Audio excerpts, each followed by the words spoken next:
Imagine standing before structures crafted with precision, so perfect, modern engineers shake their heads in disbelief. Ancient tools, vanished civilizations, and techniques lost to time leave behind traces that defy logic. From monolithic stones moved with uncanny accuracy, to artifacts whose purpose remains unknown, these are mysteries that resist replication, teasing the boundaries of human understanding. What knowledge vanished alongside these ancient hands? And why do some discoveries seem almost impossible? For the next 3 hours, we will journey into the shadows of history, exploring archaeological enigmas that continue to baffle and inspire curiosity. Let's step inside. Off the eastern shore of North Bimini Island, in the shallow turquoise waters of the Bahamas, lies a formation that has puzzled explorers, archaeologists, and historians for decades.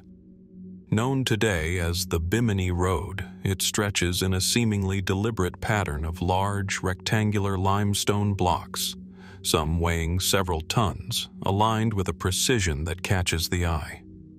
From above, it resembles a submerged pathway, a road that vanishes into the shifting sands and gentle currents.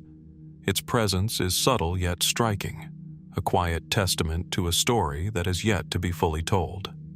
Discovered in 1968 by marine explorer Bob Sayers, the site immediately raised questions.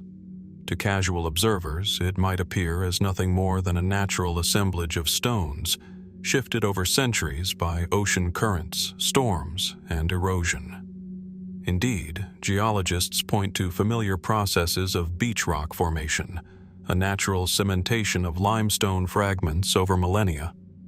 From this perspective, Bimini Road is a curious but ultimately explainable geological phenomenon, a reminder of the complex interplay between water, time, and stone.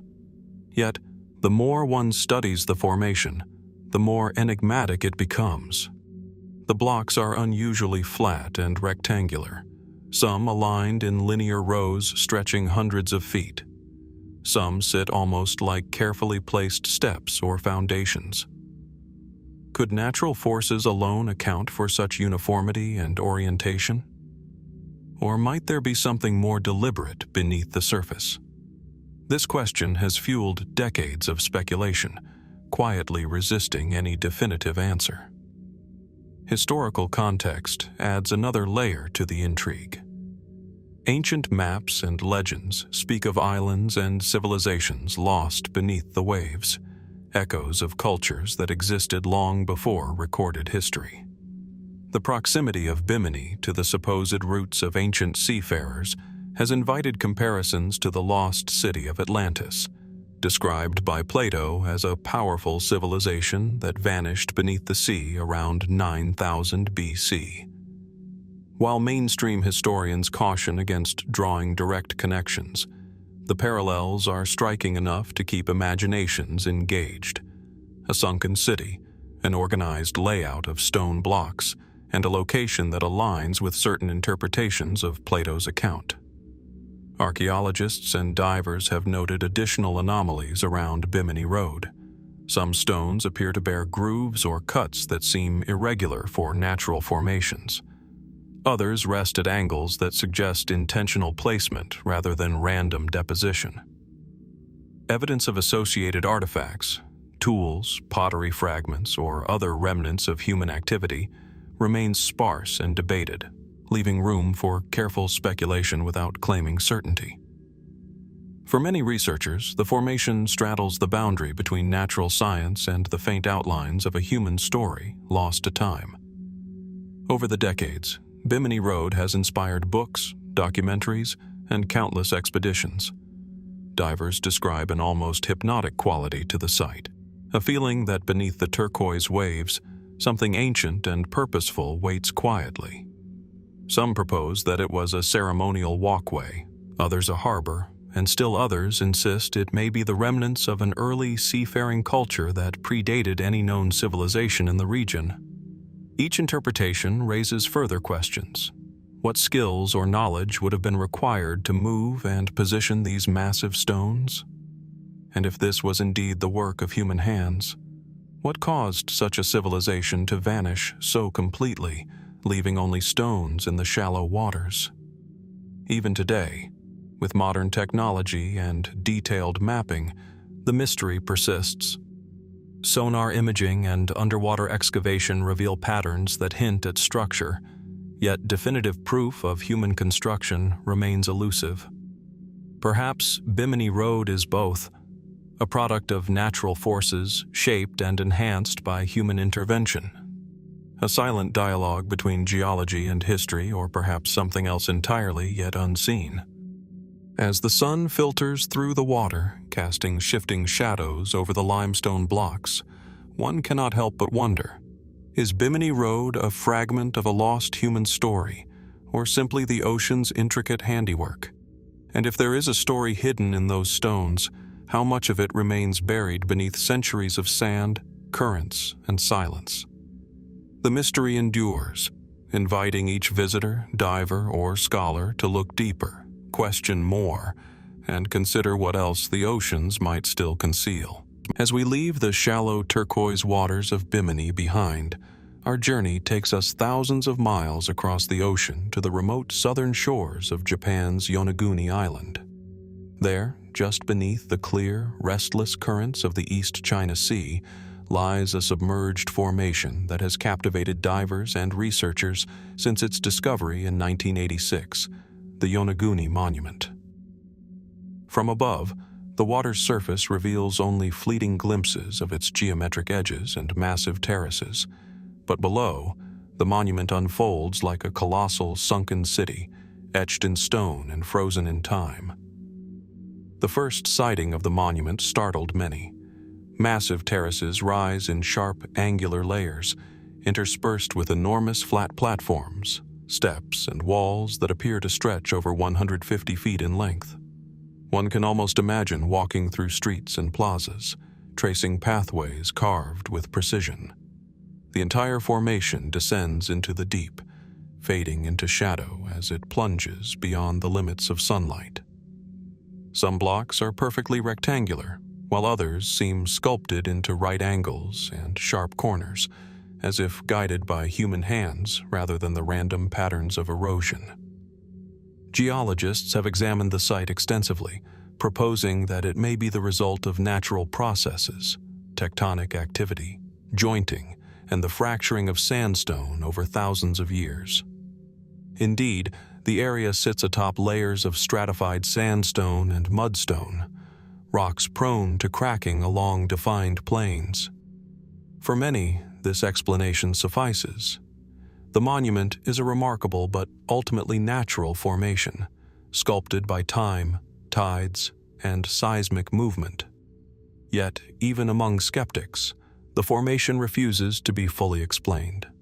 The terraces descend with uncanny regularity, and some features suggest purposeful alignment. Straight walls, nearly perfect angles, and even channels that appear carved with intention. Could such precision arise from nature alone?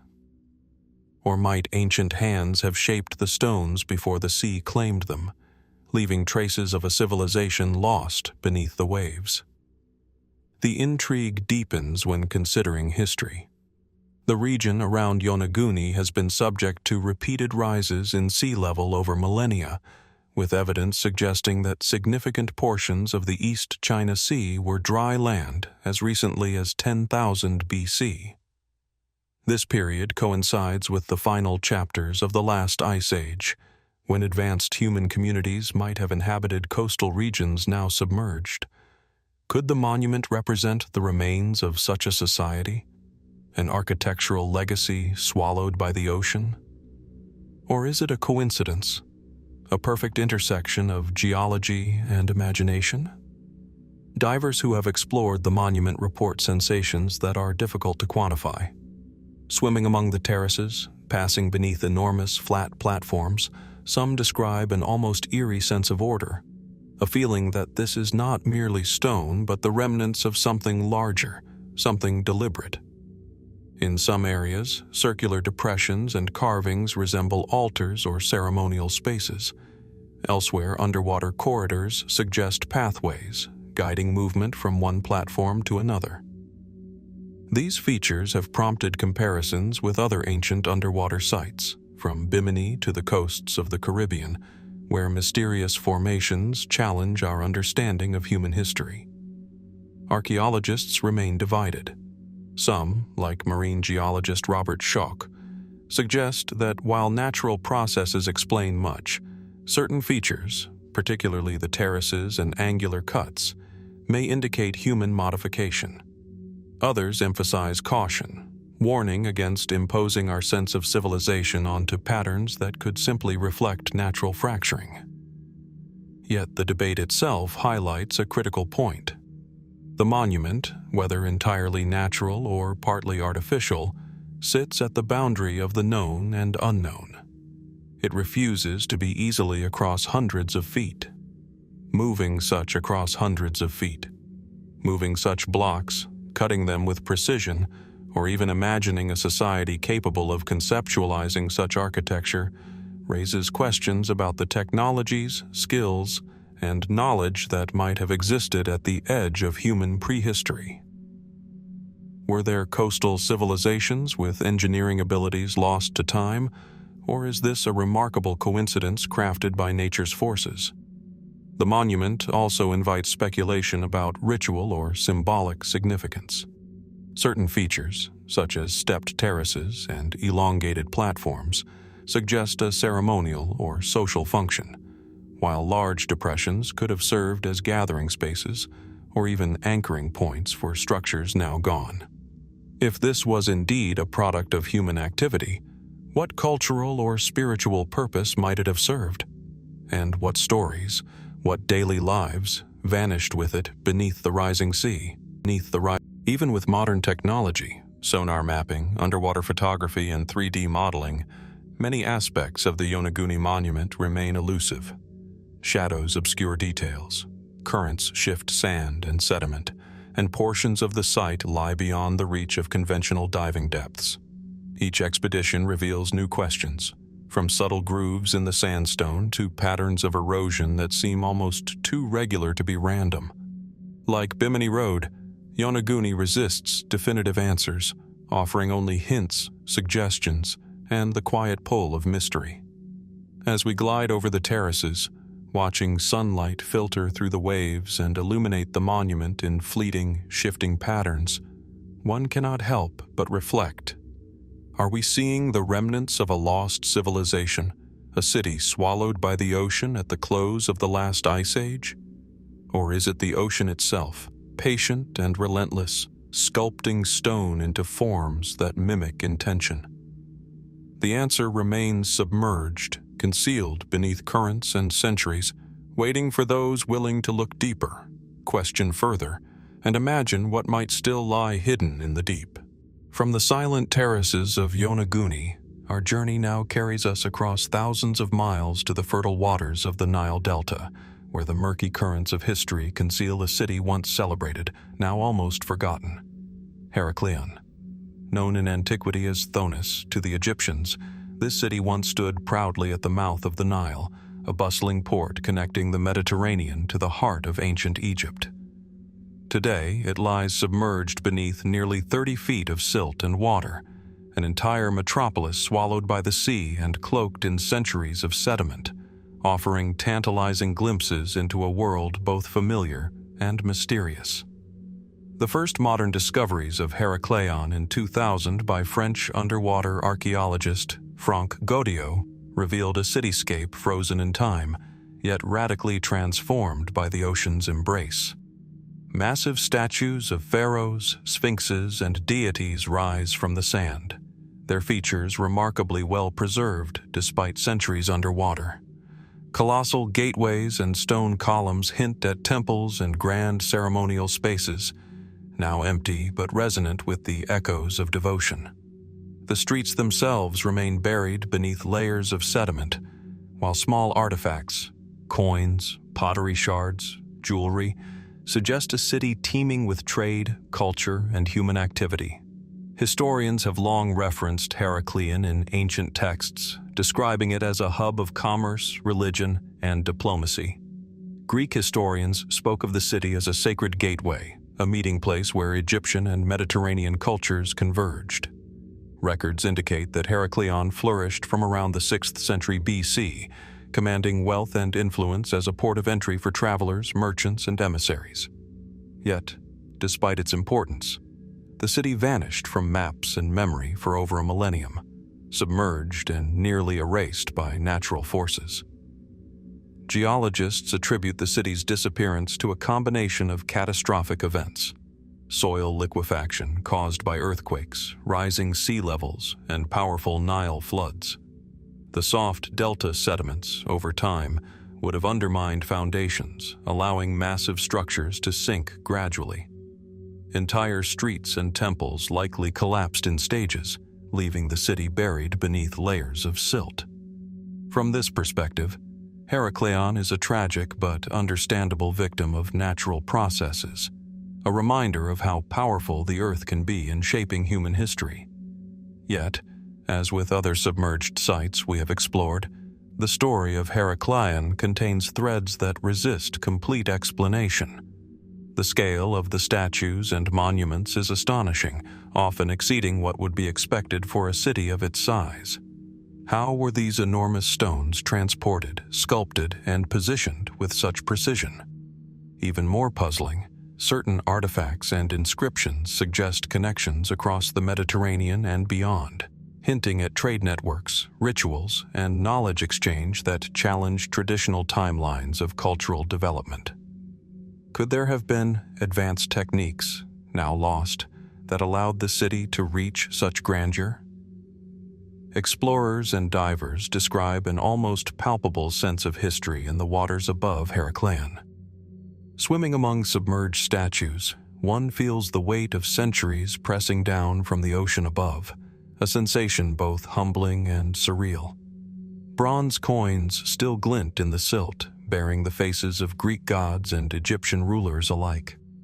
Tiny jars, now encrusted with salt, offer glimpses of everyday life, an intimate record of the people who once walked these streets. The city speaks quietly through its remains, yet its full story remains tantalizingly out of reach. Religious and cultural significance adds another layer to the mystery. Temples dedicated to Amun, Isis, and other deities indicate a city deeply enmeshed in spiritual life. Some researchers suggest that Heracleion served as a sacred hub, a place where mortals and gods met at the water's edge. Ritual objects, altars, and submerged statues hint at ceremonial practices now lost to memory. Could the city's location at the river's mouth, precisely where fresh water met the Mediterranean, hold symbolic meaning? Was Heracleion deliberately positioned as a liminal space, a threshold between worlds, both earthly and divine? Heracleion's discovery also challenges assumptions about the preservation of history. Unlike Bimini or Yonaguni, where mystery surrounds the question of human agency, Heracleion is indisputably man-made. Yet the city's sudden disappearance and long concealment beneath water raise questions about the fragility of civilizations. How much knowledge, how many stories, are forever hidden beneath silt, waiting for the rare combination of discovery, technology, and curiosity to bring them to light? In exploring Heracleion, the lines between archaeology, history, and mystery blur. The city is a reminder that even well-documented civilizations can vanish almost completely, leaving only fragments for us to interpret. Every sunken statue, column, and coin offers a clue, yet also provokes further questions. How much of the city remains undiscovered beneath the delta? Are there temples or tombs that have yet to emerge? What secrets lie in the currents, waiting silently for those willing to look deeper? As our cameras drift over the submerged plazas and monuments, sunlight filtering faintly through the water, it is impossible not to feel a profound sense of connection to the past. Heracleion is both a cautionary tale and an invitation, a testament to human ingenuity, devotion, and impermanence, and a challenge to our imagination. We are left with glimpses, hints, and questions that continue to haunt us, echoing across centuries of silence. Heracleion reminds us that the oceans, for all their beauty and mystery, are archives of human history unlike any other. They conceal worlds we may never fully know, preserving the traces of civilizations that dared to thrive at the edge of the water only to be reclaimed by it. And as we move on to the next chapter of our exploration, one cannot help but wonder, what other cities, artifacts, and stories lie hidden beneath the waves, silently waiting to be rediscovered? Leaving the delta waters of Heracleion behind, our journey turns to the crystalline seas of southern Greece, where a far older city rests silently beneath the waves. Just off the coast of Laconia, near the small town of Pavlopetri, lies what is widely regarded as one of the world's oldest submerged cities. Stretching across roughly 9 acres of shallow water, Pavlopetri presents an astonishing tableau: streets, courtyards, and foundations of buildings preserved with remarkable clarity, as though time itself had paused to watch. Swimming above it, one can trace the outlines of an ancient city plan, remarkably intact despite over 5 millennia beneath the Mediterranean surface.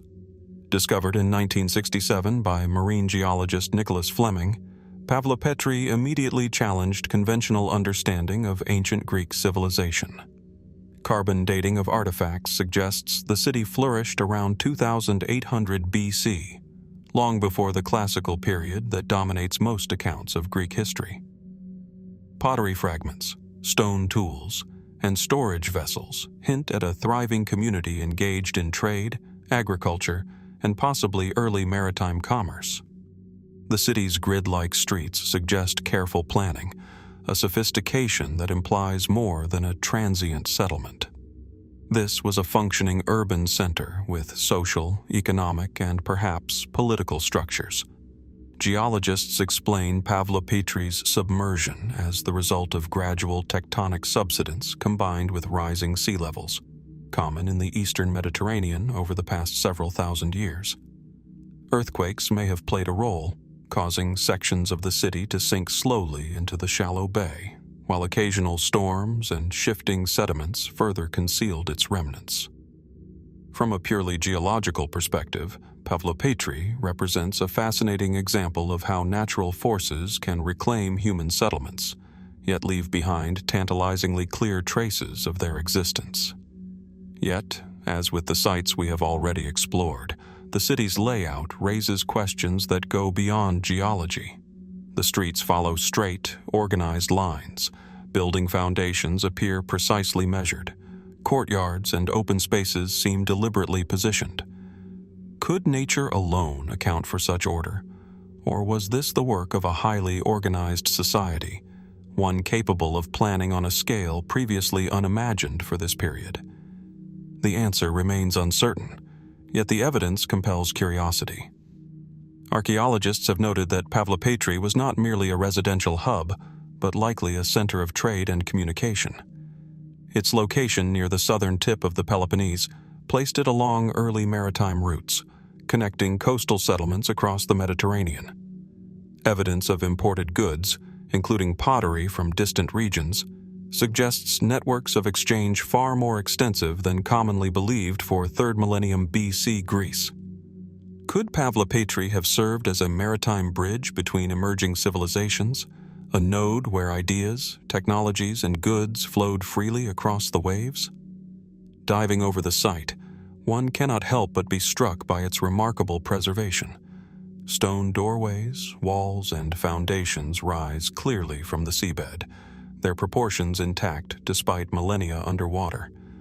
Some streets are still paved with large stone slabs, while sunken courtyards reveal arrangements that hint at domestic and communal life. Even small depressions suggest storage pits, possibly for grain or water, indicating careful attention to everyday necessities. Each structure whispers of lives once lived, of families, craftsmen, and traders navigating a bustling cityscape now submerged. Speculative theories add further intrigue. Some researchers suggest Pavlopetri may have been part of a broader network of early urban centers in the Aegean, possibly connected to cultures that predated the Minoans on Crete. Could this city, largely forgotten by history, have influenced later civilizations in ways we have yet to understand? Others propose that its submersion may not have been entirely gradual. Earthquakes and tsunami activity in the region could have caused sudden flooding, leaving the city abruptly underwater and preserving its layout in a single eerie moment frozen in time. The religious and cultural life of Pavlopetri also remains largely a mystery. While few artifacts indicate temples or shrines, the organization of spaces and alignment of certain buildings suggest a structured community, possibly with ceremonial or communal areas. Did this city harbor sacred spaces along its central streets? Were there rituals tied to the sea, given its maritime orientation? The answers remain tantalizingly elusive, leaving room for careful speculation without certainty. Modern technology has allowed researchers to map Pavlopetri in extraordinary detail. Photogrammetry, sonar, and 3D modeling reveal patterns invisible to the naked eye, showing streets, alleys, and clusters of buildings that hint at both functional and aesthetic considerations. Yet even with these tools, much remains hidden beneath layers of sand, silt, and centuries of water movement. Every survey uncovers new questions. How extensive was the city? What more lies beneath the sediment? And how did the lives of its inhabitants unfold before the waves claimed their homes? As sunlight filters through the shallow waters, illuminating stone slabs and walls with a soft, shimmering glow, the city evokes a sense of quiet contemplation. Pavlopetri is at once profoundly real and mysteriously distant, a link to a human past largely unknown, yet hauntingly familiar. It reminds us that the Mediterranean, for all its historical prominence, still guards secrets from eras far older than most histories acknowledge. The city's preservation challenges assumptions, provokes thought, and invites wonder about the complexity of early urban life. Pavlopetri also compels reflection on the impermanence of human achievement. Even in a place of careful planning, careful construction, and thriving life, the forces of nature can alter the course of history, erasing cities from the surface yet leaving them suspended beneath the waves. And as we prepare to continue our journey to the next ancient mystery, one cannot help but ask, what other civilizations, long forgotten and submerged, wait beneath the seas? What stories, what knowledge, lie hidden in the silent depths, preserved only for those willing to look closely, question deeply, and imagine the world as it once was? From the sunlit shallows of Pavlopetri, our journey now carries us northward across thousands of miles into the cold, dark waters of the Baltic Sea. Here, in one of Europe's most enigmatic marine regions, lies an object that has intrigued scientists, divers, and the public alike for more than a decade: the Baltic Sea Anomaly. Resting nearly 92 meters below the sea's surface, this mysterious formation appears as a disc-shaped object, its surface marked by grooves, ridges, and sharp angles that hint at design rather than chance. Viewed through sonar imaging, it resembles nothing known in the natural seabed of the region, immediately sparking questions that have yet to be answered. Discovered in 2011 by the Swedish diving team Ocean X, the anomaly measures roughly 60 meters in diameter, almost the length of a football field. Its edges are unusually defined, curving with near-perfect symmetry, and the surface exhibits features that suggest terraces, steps, or walls. Sediments have accumulated over its surface, lending an aged appearance, but the structure itself remains distinct from the surrounding rock formations. Initial sonar images produced reactions ranging from skepticism to fascination, and subsequent dives revealed a formation that defies easy classification. Geologists initially proposed conventional explanations. The anomaly could be a glacial deposit, formed during the Ice Age when glaciers sculpted and moved rocks across the seabed. From this perspective, the object's strange shape might be the result of natural processes, with erosion, ice movement, and sedimentation producing apparent regularity. Similar structures are occasionally found in glacial regions, reinforcing the argument that nature alone may account for the anomaly's peculiar features. Yet the more closely the site is studied, the less straightforward the explanation becomes. The disc-like shape, perfectly circular edges, and linear grooves do not match patterns typically created by glacial activity. Some researchers have noted formations resembling steps, walls, and tunnels, features that suggest planning and construction. Could this be a naturally sculpted formation, or might it represent the remains of something built by human hands, now hidden beneath the waters of the Baltic for thousands of years? The questions remain open, inviting both investigation and speculation. Adding to the intrigue are the anomaly's surroundings. The seabed around the object is littered with unusual formations, rocks that appear stacked, channels carved into the sand, and smaller structures aligned with the main disk. Sediment analysis indicates that the object has remained undisturbed for millennia, shielded by currents and layers of sand, yet exposed enough to maintain its striking form. Divers describe an almost eerie sensation when hovering above the anomaly, as if the object exerts a silent presence beneath the cold Baltic waters. Historical context complicates the story further. The Baltic Sea, during the last ice age, was shaped dramatically by retreating glaciers and rising waters. As humans spread across northern Europe, early coastal settlements would have existed on land that is now submerged.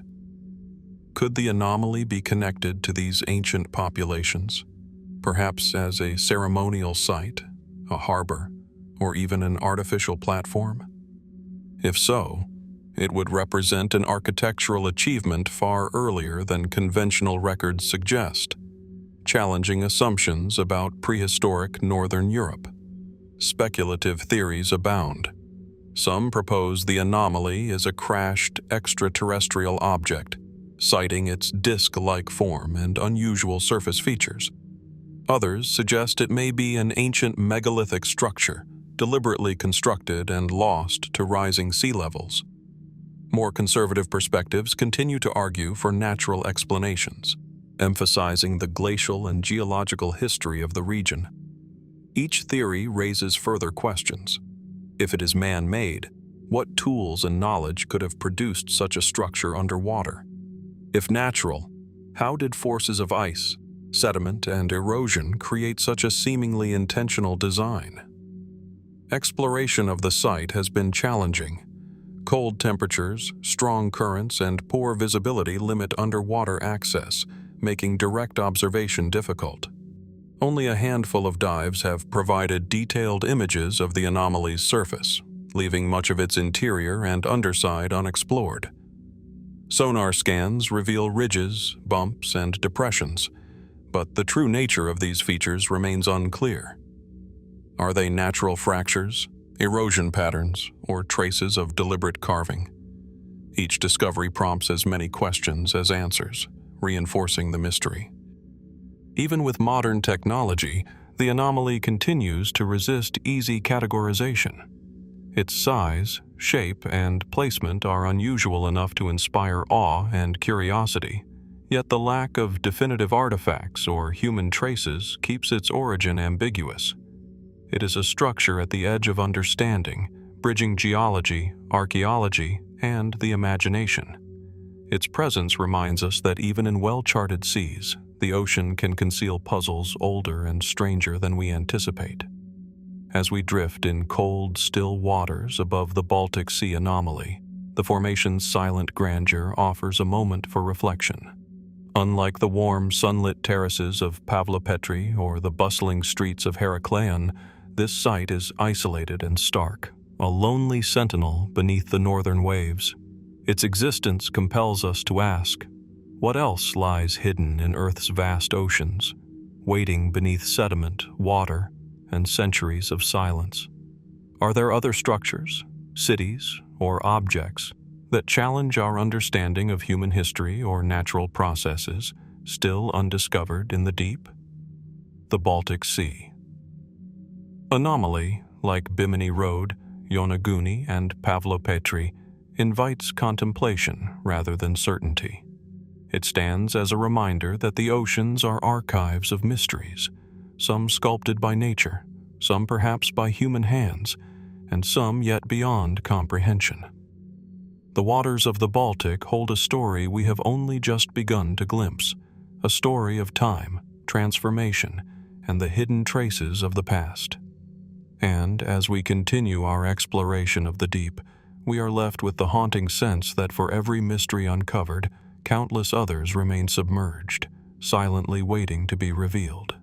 From the cold, enigmatic depths of the Baltic Sea, our journey now takes us southward across oceans and continents to the warm, turquoise waters of the Arabian Sea, where legends and archaeology converge. Off the coast of Gujarat, India, lie the submerged ruins of Dwarka, a city steeped in myth, history, and mystery. For centuries, Dwarka has been celebrated in ancient texts as the legendary city of the deity Krishna, described as a thriving port and cultural hub. Today, however, much of its grandeur lies beneath the waves, preserved by time, tides, and sediment, waiting to reveal a story that blends human achievement with the enduring power of the ocean. The first modern investigations of Dwarka's submerged structures began in the 1980s, led by the marine archaeologist S.R. Rao. Using sonar, underwater photography, and diving expeditions, researchers discovered stone walls, building foundations, streets, and even remnants of harbors stretching for hundreds of meters along the coast. The precision of these constructions is striking. Rectangular blocks, aligned terraces, and walls laid out with remarkable order hint at sophisticated planning. Viewed from above, the ruins suggest a city carefully organized, not a haphazard settlement lost to the sea. Mainstream archaeologists argue that Dwarka likely flourished between 1500 and 900 BC, representing a significant urban and maritime center of the late Harappan or early post-Harappan period. Artifacts recovered from the site, stone anchors, pottery, beads, and tools, support the notion of a city engaged in trade and cultural exchange across the Arabian Sea. Geological studies indicate that the submersion may have been gradual, caused by rising sea levels after the last ice age, coupled with tectonic activity along the western coast of India. From this perspective, Dwarka is both a testament to early urban planning and a reminder of nature's enduring influence over human settlements. Yet the ruins also contain elements that defy easy explanation. Stone structures rise from the seabed in near-perfect rectangles, aligned in a manner that suggests intentional design. Some walls appear to form streets and compounds, while submerged platforms may have served as ceremonial or civic spaces. Could these features represent not only a functional city, but also a society deeply invested in culture, ritual, and maritime engineering? And if so, what knowledge and techniques allowed these builders to create structures capable of withstanding both time and the ocean's reclamation? Local legends and ancient texts add another layer to the intrigue.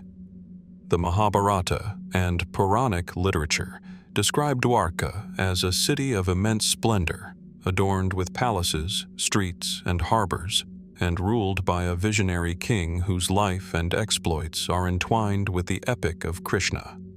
While some scholars caution against equating legend with archaeology, the parallels are striking. Could the submerged ruins represent the material echo of stories passed down for millennia, a tangible connection between myth and reality? Or is the alignment coincidental, a case of natural and human factors converging in ways that appear intentional to modern observers? The maritime aspect of Dwarka deepens the mystery. The city's location on the coast suggests it was a hub of seafaring, connecting regions across the Arabian Sea. Stone anchors, scattered along the submerged landscape, indicate active harbor activity and trade.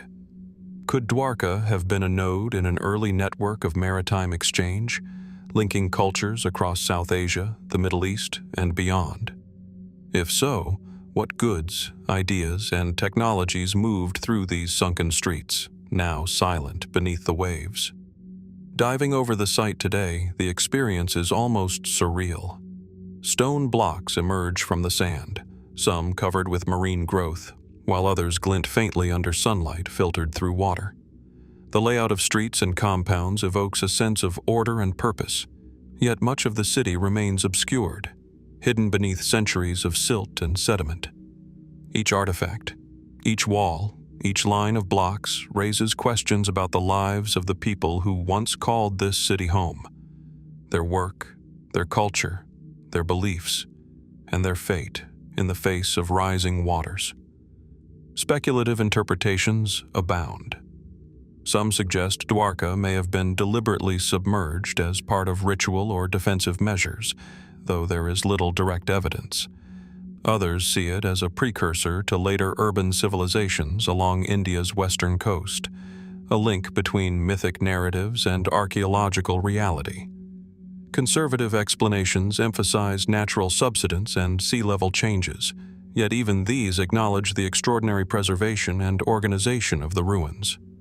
As with the Baltic Sea Anomaly or Pavlopetri, the site challenges our ability to distinguish between human ingenuity and the shaping hand of nature.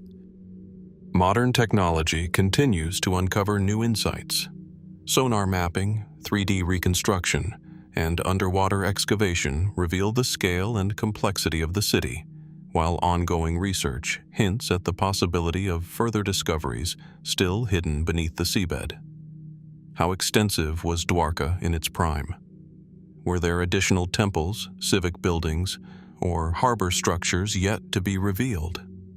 And what stories might these remnants tell about the lives of ancient peoples, their society, and their interactions with the sea? As sunlight dances over the turquoise waters above Dwarka, glinting off stone walls and submerged foundations, the city evokes a profound sense of history intertwined with mystery. Dwarka is a place where legend and archaeology meet, where human achievement is both celebrated and questioned, and where the ocean guards its secrets with quiet persistence.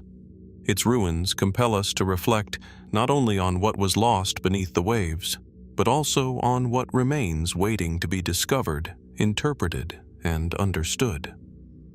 Dwarka, like Bimini, Yonaguni, Heracleion, Pavlopetri, and the Baltic Sea Anomaly, reminds us that the oceans preserve chapters of human history that are both ancient and elusive. They conceal civilizations, artifacts, and stories, suspended in time beneath water and sediment.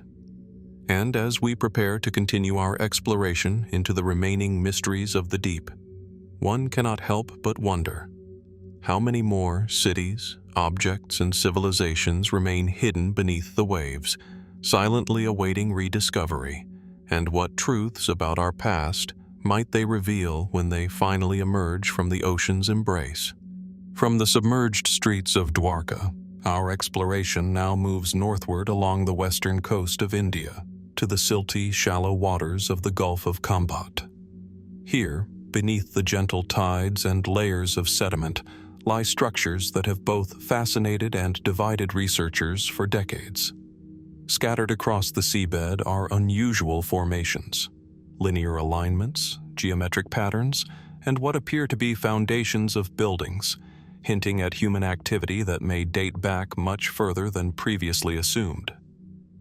Viewed from sonar mapping, the site presents a pattern of ordered shapes and channels that immediately invite curiosity, yet remain deeply enigmatic. The first surveys of the Gulf's underwater landscape began in the early 2000s, using sonar scans to chart the seabed. These scans revealed a complex network of stone and mud brick-like structures, some arranged in rectangular grids, others forming circular or semicircular patterns. The regularity and orientation of these formations suggest a degree of planning unusual for natural deposits.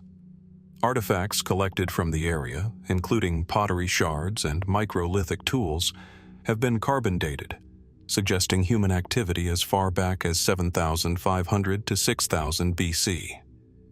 If verified, these dates would place the Gulf of Khambhat structures among the earliest known urban settlements in the world, predating even some of the earliest cities of Mesopotamia. Mainstream archaeologists caution that the site's age and origin remain highly debated. Sediment samples, tidal activity, and fluctuating sea levels complicate attempts to determine whether the formations are natural, anthropogenic, or a combination of both. Geologists note that the Gulf is part of a tectonically active region shaped by shifting river channels, flooding, and deltaic sedimentation over millennia. Could the unusual shapes be the product of these natural forces, the ocean sculpting patterns that only appear deliberate to human eyes? Or might they represent remnants of a civilization lost to rising waters, preserved beneath layers of silt? Those who favor a human origin point to several compelling observations. Stone alignments follow straight lines and right angles, suggesting planning and construction rather than random deposition. Certain depressions and channels resemble streets or drainage systems, while clusters of stones hint at possible building foundations. If these features are indeed man-made, the implications are staggering.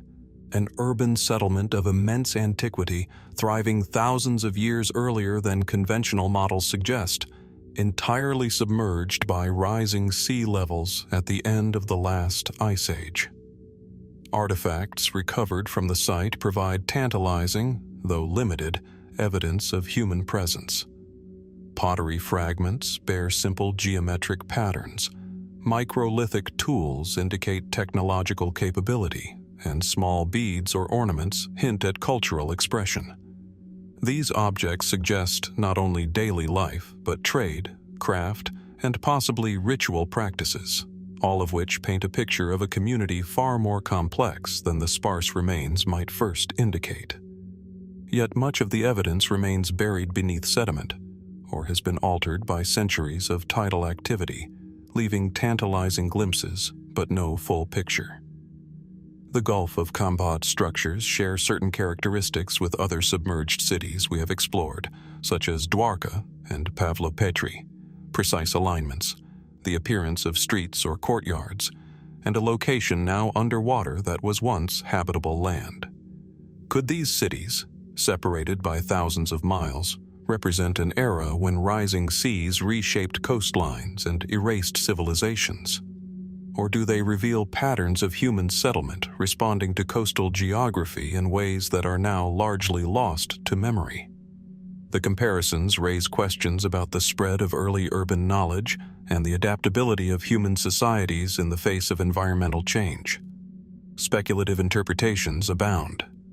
Some researchers suggest the structures may be the remnants of a proto-city, intentionally constructed on the delta's edge to harness waterways for transport and trade. Others propose that the formations are simply the result of natural sedimentation, shaped over millennia by rivers, tides, and currents.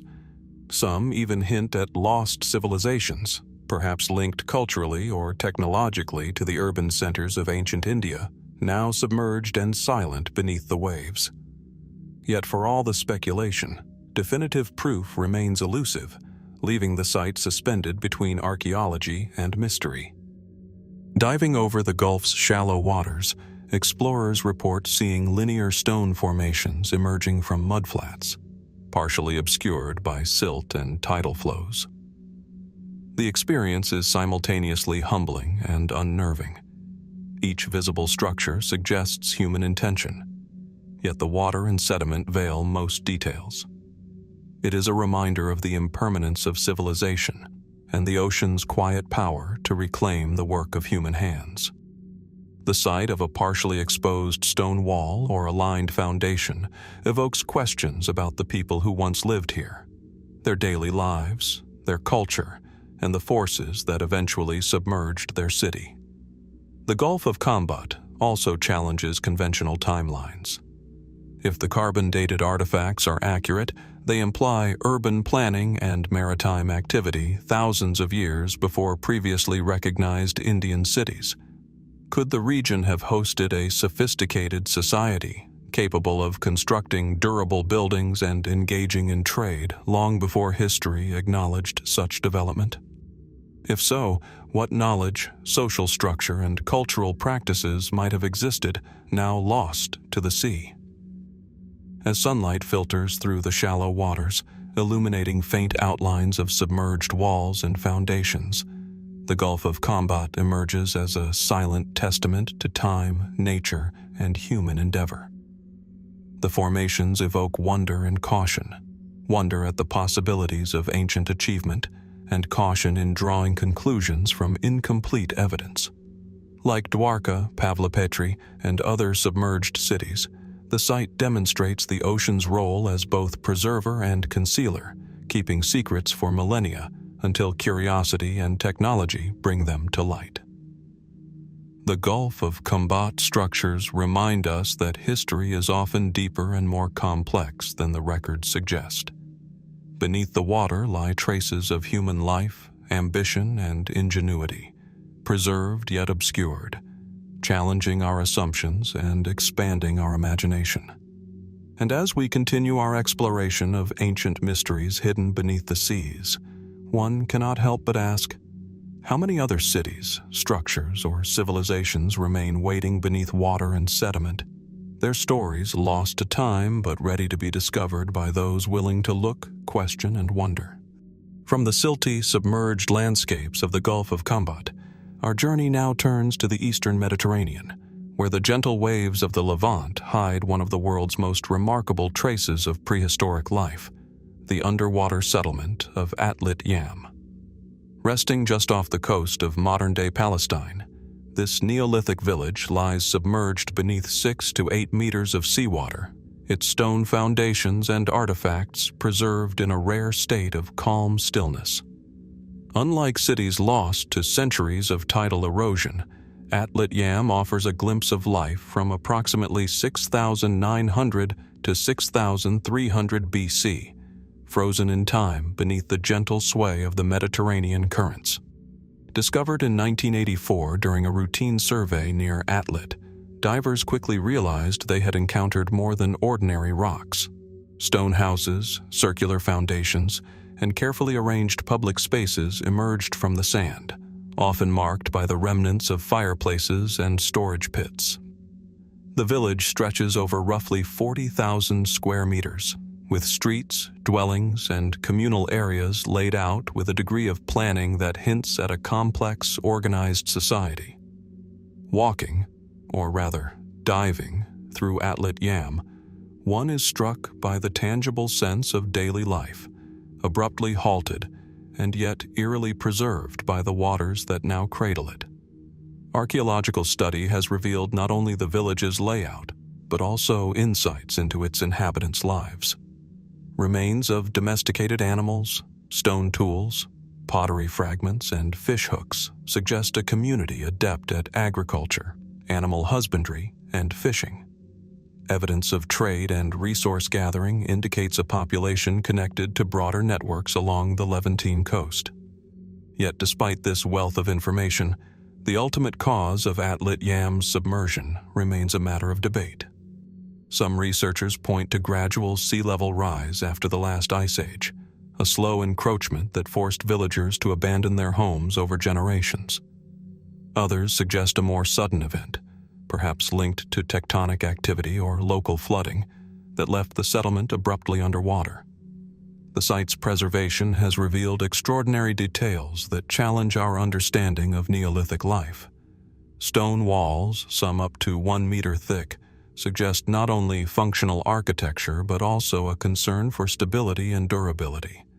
Circular foundations hint at domestic organization, while open spaces may have served as communal or ceremonial areas.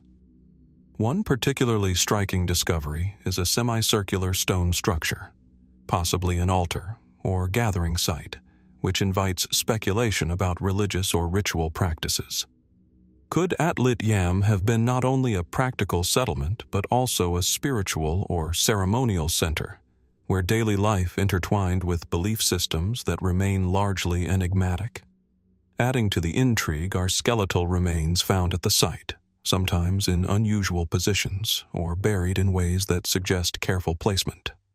Some skeletons show signs of disease or trauma, while others appear in groups, as if reflecting social or familial organization. These remains allow archaeologists a rare glimpse into health, diet, and social structure, yet they also raise questions about sudden environmental pressures. Was Atlit-Yam abandoned gradually, or did the villagers face a catastrophic event that forced their departure and left their homes submerged? The location of Atlit-Yam, near the modern coastline of Palestine, offers further context. During its occupation, the shoreline would have been much farther out, with fertile lands and access to freshwater streams. Rising sea levels, estimated at several meters over centuries, would have slowly encroached on these low-lying lands, transforming familiar territory into coastal marshes and eventually inundating the village entirely. In this sense, Atlit-Yam stands as a poignant reminder of humanity's vulnerability to environmental change, even in times long before industrial influence. Speculative theories surrounding Atlit-Yam extend beyond practical explanations. Some suggest that its sudden submersion may be linked to seismic activity in the region, which could have caused localized flooding or soil liquefaction. Others note that the settlement's orientation and certain architectural features might indicate knowledge of astronomical cycles or early planning strategies, hinting at a level of sophistication previously unappreciated for Neolithic communities. Could Atlit-Yam represent an early example of urban foresight, or is it simply the work of practical people responding to the needs of their environment? Diving across the site today, one is struck by the interplay of light, water, and stone. Sunbeams filter through gentle waves, illuminating walls and foundations, casting shadows that shift with every movement. The village feels alive in a quiet, almost haunting way. Fireplaces frozen in place, walls standing stubbornly against centuries of water, and pathways that hint at countless journeys of daily life. It is a settlement that communicates without words, leaving only the traces of human effort and ingenuity for modern eyes to interpret. Atlit-Yam, like other submerged cities we have explored, challenges assumptions about the resilience and vulnerability of human societies. Its presence beneath the Mediterranean reminds us that coastal communities have long faced the caprices of sea and climate. Yet it also invites reflection on the ingenuity of our ancestors, their ability to organize space, manage resources, and thrive in harmony with the environment. And still, questions linger. How did they perceive the rising waters encroaching on their lives? Did they leave willingly, or were they forced into abandonment by forces beyond their control? As sunlight dances across the submerged foundations, illuminating stone walls and hearths, Atlit-Yam stands as a silent witness to human life and loss, both fragile and enduring. Its waters guard stories of daily labor, of communal gatherings, and of adaptation to a changing environment, all suspended in quiet, watery stillness. Like Dwarka, Pavlopetri, and the Gulf of Khambhat, Atlit-Yam reminds us that beneath the oceans, rivers, and seas of our world lie traces of human history, waiting to be rediscovered. And as we continue our journey into the mysteries of the deep, one cannot help but wonder, what other settlements, artifacts, and stories lie hidden beneath the waves, waiting for those willing to look, question, and imagine the lives of those who came before? From the ancient Mediterranean coasts of Atlit-Yam, our journey now sweeps across continents and oceans to the high Andes of South America, where the vast sapphire waters of Lake Titicaca hide mysteries of another age. Straddling the modern borders of Peru and Bolivia, this lake, one of the highest navigable bodies of water on Earth, has been revered for millennia by local civilizations. Beneath its calm surface lie submerged structures that hint at temples, platforms, and plazas, suggesting a spiritual and cultural significance far beyond what meets the eye. The site captivates not only for its altitude and beauty, but for the secrets it keeps beneath its deep, reflective waters. The first explorations of Lake Titicaca's underwater sites began in the 1960s and 1970s, as local divers and researchers noted anomalies in the shallows near Isla del Sol and Isla de la Luna. Over decades, investigations revealed stone foundations, terraced platforms, and remnants of walls, some arranged in regular patterns that suggest ceremonial or civic construction. Among these, the so-called Lake Titicaca Temple stands out, a complex of sunken platforms and structures that hint at ritual use, strategically positioned in relation to the islands and surrounding shoreline. From above, the ruins resemble geometric islands beneath the water, their edges and lines both subtle and precise, whispering of human intention now hidden by centuries of sediment and water. Archaeological studies suggest that these submerged structures date back to at least 2000 to 1000 BC, potentially associated with the Tiwanaku and pre-Tiwanaku cultures. Stonework is remarkably well crafted, with blocks fitted together to form terraces, walls, and stepped platforms. Some platforms rise in tiers reminiscent of miniature pyramids or ceremonial plazas, suggesting a function that was both spiritual and social. The lake itself, sacred in local mythology, may have served as both a practical resource and a spiritual conduit, a liminal space connecting the earthly and the divine. Environmental factors played a crucial role in the submersion of these sites. Rising water levels over millennia, combined with sedimentation, have concealed much of the original landscape. Geological analysis indicates that tectonic activity in the region may have caused minor shifts, altering the shoreline and slowly inundating low-lying constructions. Yet despite these natural changes, many foundations remain remarkably intact, suggesting that ancient builders understood the challenges posed by the lake's shifting waters and engineered their structures accordingly.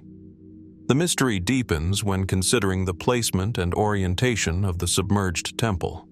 Certain platforms appear aligned with astronomical events, solstices, equinoxes, or the movement of stars across the Andean sky.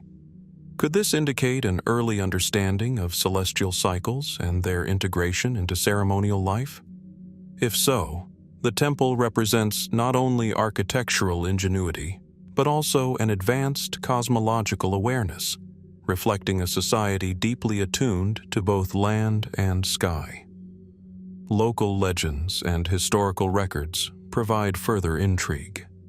The Aymara and Quechua peoples have long regarded Lake Titicaca as sacred, describing it as the birthplace of gods and the cradle of civilization in their oral histories. According to these traditions, ancient rulers and priests may have used the lake's islands and submerged platforms for ritual purposes, perhaps involving offerings, initiations, or ceremonial gatherings. Could these submerged structures be the physical remnants of such practices, preserved beneath the water as silent witnesses to rites performed thousands of years ago? Diving in the lake today, explorers describe a scene of serene stillness, punctuated by the haunting outlines of stone platforms beneath clear yet cold waters. Sunlight filters through, illuminating the terraces and walls in a shifting, ethereal glow. The experience is both meditative and unsettling. One senses the labor, devotion, and culture of people who lived and worshipped here, while simultaneously confronted with the unknown forces, water, sediment, time, that claimed their constructions. Every submerged wall or terrace invites speculation. Were these spaces used for communal gatherings, ritual ceremonies, or as foundations for larger temples now lost to history? Speculative theories abound. Some suggest the submerged temple was part of a wider network of Tiwanaku-era ceremonial centers, integrating water, astronomy, and urban planning in ways we are only beginning to understand. Others propose that the structures may predate even Tiwanaku influence, representing a civilization now largely erased from the historical record. And yet others posit connections to mythological narratives, considering the lake's sacred status in Andean lore and the symbolic placement of temples beneath its waters. Each interpretation, while unproven, underscores the depth of human imagination and cultural sophistication that this site evokes. Artifacts recovered from the lake provide glimpses into daily life and spiritual practice. Pottery fragments, ceremonial vessels, and offerings that suggest ritualized activity. Yet much remains hidden beneath layers of sediment, leaving the full story tantalizingly out of reach. How extensive was the temple complex? Were there additional platforms, shrines, or ceremonial paths yet to be revealed? And how did the lake itself, its changing levels, currents, and sacred status, shape the construction, use, and eventual submersion of these structures? As we glide above the Lake Titicaca temple, the combination of water, stone, and sky creates a scene of quiet majesty. Here, as in Atlit-Yam, Dwarka, and Pavlopetri, the ocean, or in this case the lake, acts both as preserver and concealer, holding fragments of human history beneath its surface.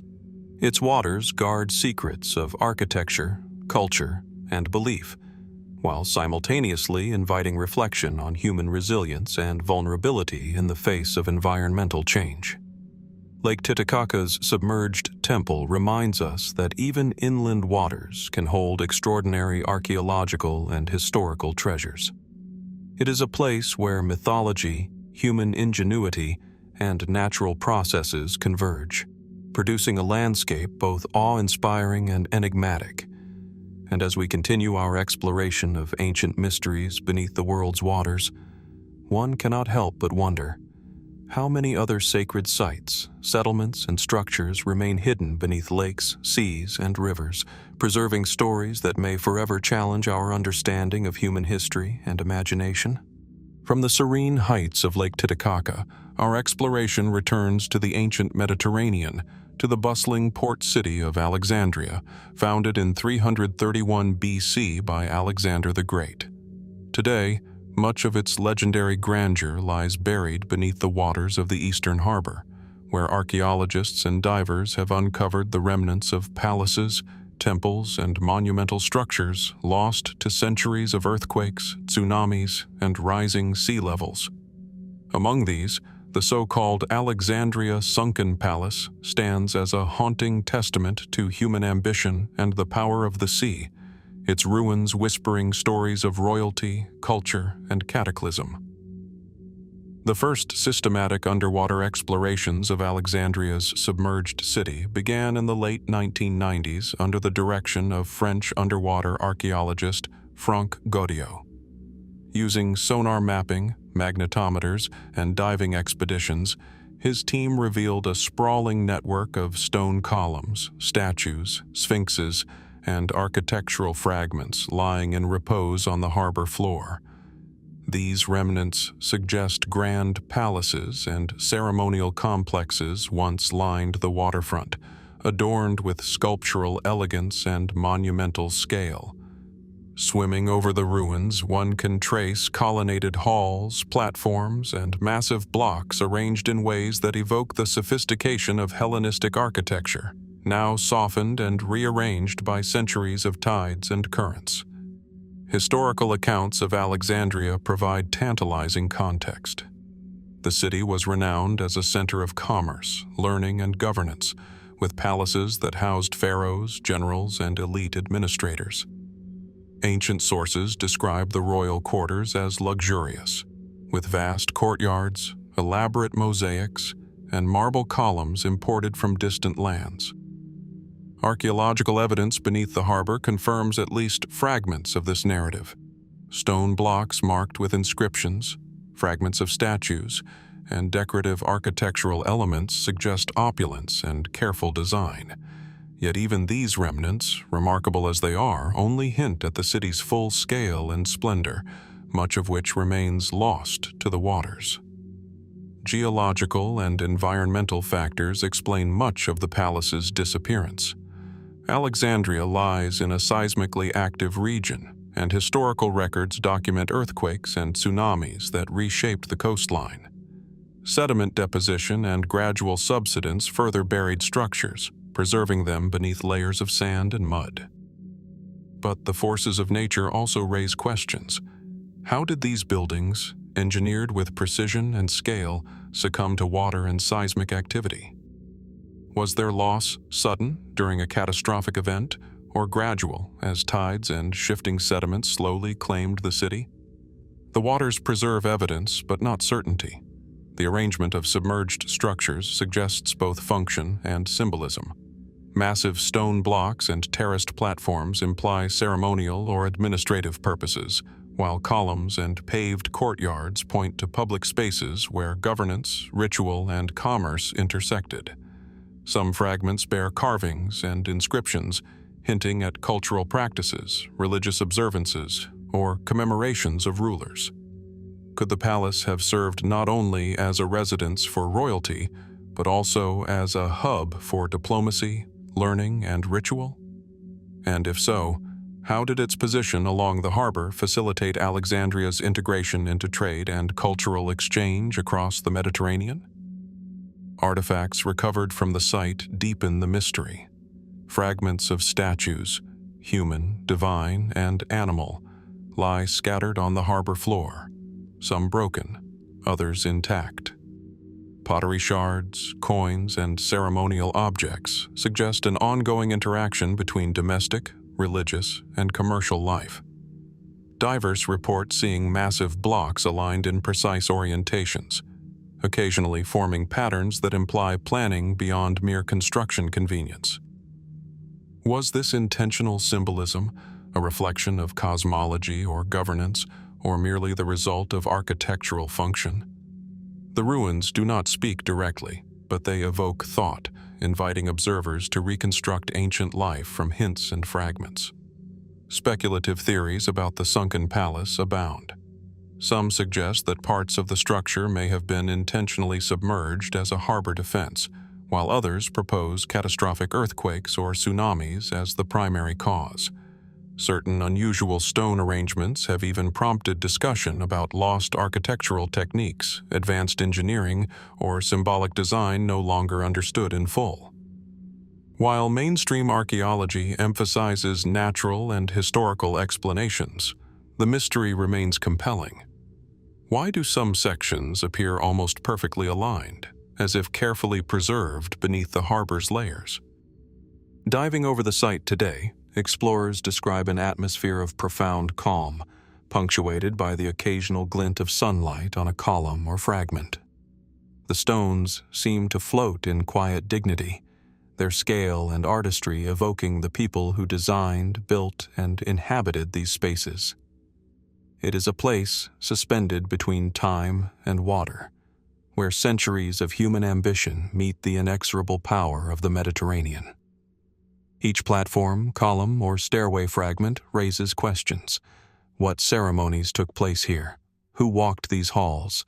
And how much more remains hidden, just out of reach beneath sand and sediment? The sunken palace also reminds us of Alexandria's broader significance. As a center of learning and trade, the city connected cultures, ideas, and peoples from Greece, Egypt, and beyond. The palace, at the heart of this network, symbolizes both human achievement and vulnerability. Civilizations capable of creating monumental structures, yet ultimately subject to the forces of nature and time. Its submersion challenges our assumptions about permanence, demonstrating that even the most powerful centers of civilization can be reclaimed by the sea. As sunlight filters through the shallow waters of Alexandria's harbor, illuminating columns, walls, and scattered statues, the sunken palace emerges as a silent witness to history, ambition, and loss. It preserves fragments of daily life, ceremonial practice, and architectural grandeur, yet conceals as much as it reveals. Like Atlit-Yam, Dwarka, and Lake Titicaca, it is a site that inspires wonder, reflection, and speculation. And as we continue our journey through the mysteries of the deep, one cannot help but ask, what other palaces, cities, and civilizations remain hidden beneath the world's oceans, waiting to be discovered, studied, and understood, their stories suspended in water, time, and memory? From the sunken grandeur of Alexandria's palaces, our journey now carries us across the vast Pacific Ocean to a remote atoll in the Federated States of Micronesia, where a labyrinth of stone structures rises mysteriously from the waters near the island of Pohnpei. This is Nan Madol, often called the Venice of the Pacific, a sprawling city built on a network of artificial islets connected by narrow canals and encircled by massive stone walls. Unlike other submerged or partially sunken sites, Nan Madol is unique in its construction. A civilization built entirely upon water, blending human ingenuity with the rhythms and dangers of the ocean itself. From a distance, the site appears as a series of low islands, green with vegetation, interspersed with dark stone walls rising abruptly from the shallow lagoon. These walls, constructed from enormous basalt columns, some weighing several tons, create a network of enclosures, courtyards, and ceremonial platforms that cover over 1 million square meters. The precision and scale of the construction are immediately striking. Stone blocks interlock without mortar, forming vertical walls that have endured centuries of tidal movement, wind, and occasional seismic activity. For those who first encounter Nan Madol, the question is immediate and unavoidable. How did a society living on a small island manage to move, place, and stabilize such massive stones across a watery landscape? Archaeological investigations suggest that Nan Madol served as a political and ceremonial center for the Saudeleur dynasty, which ruled Pohnpei from approximately 500 AD to 1628 AD. The islets were used for residential, religious, and administrative purposes, with certain platforms likely designated for elite rulers and priestly activities.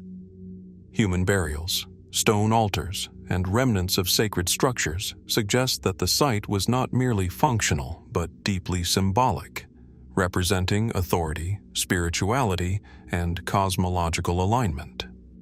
Yet, despite this wealth of evidence, many aspects of Nan Madol remain enigmatic. How did the builders quarry, transport, and precisely position basalt stones without the technology we associate with later civilizations? And why choose a lagoon as the foundation for such a monumental undertaking? One of the most compelling aspects of Nan Madol is its integration with the surrounding environment. The city was constructed on a series of low-lying coral reefs and tidal flats, requiring careful engineering to ensure stability against the ocean's rise and fall. The canals, which serve as transportation routes, also functioned as drainage systems, preventing the water from undermining the stone platforms. Some researchers note that the choice of basalt, a dense, durable volcanic rock abundant on Pohnpei, was strategic, allowing walls to withstand the tropical storms and tidal surges characteristic of the region. Yet even with these practical considerations, the scale and precision of the work remain remarkable, suggesting knowledge of engineering and hydrology that continues to inspire awe. Speculative interpretations abound regarding the city's construction and purpose. Some theories propose that Nan Madol was deliberately designed to reflect cosmological principles, aligning certain platforms with celestial events or cardinal directions. Others suggest that the water-based city functioned as a defensive stronghold, with canals and stone walls serving to protect rulers from rival clans or invaders. Yet another theory points to ceremonial and ritual significance, with certain platforms used exclusively for religious observances, initiation rites, or burial practices. Each interpretation underscores the interplay between the practical and the symbolic, the earthly and the spiritual, in the design of Nan Madol. Historical records, coupled with local oral traditions, add layers of fascination. Legends describe the Sodalur rulers as semi-divine figures, whose power was reinforced through architectural displays and sacred practices. Some accounts credit the city's construction to sorcery or supernatural guidance, narratives that reflect the awe-inspiring nature of the massive stonework. While modern archaeology seeks rational explanations, these oral traditions preserve the sense of wonder and reverence that has surrounded Nan Madol for centuries. They remind us that ancient peoples often imbued architecture with meaning far beyond function, linking human life with the cycles of nature and the cosmos. Modern exploration of the site is challenging. Dense vegetation, shifting sediments, and the delicate nature of the ancient stones limit excavation, while high tides and storms can obscure canals and platforms. Despite these obstacles, underwater surveys and aerial photography have revealed the full extent of the city, with more than 90 artificial islets documented and many more likely hidden beneath mangrove growth or sediment. Divers report a surreal experience when navigating the canals. Narrow waterways flanked by imposing basalt walls, the air thick with history and mystery, giving the impression of a city frozen in time, yet alive with silent stories. The construction techniques themselves remain a source of intrigue. Basalt columns, some over 6 meters long, were quarried from distant parts of the island and transported using unknown methods. Some researchers suggest log rollers, rafts, and intricate manpower coordination, yet even the most conservative estimates strain credulity given the weight and precision involved. Did the builders possess specialized knowledge now lost to time? Was there a tradition of engineering and labor organization that allowed them to achieve what seems impossible, even by modern standards? These questions fuel both scientific investigation and the imagination. Nan Madol also challenges conventional ideas about the development of complex societies.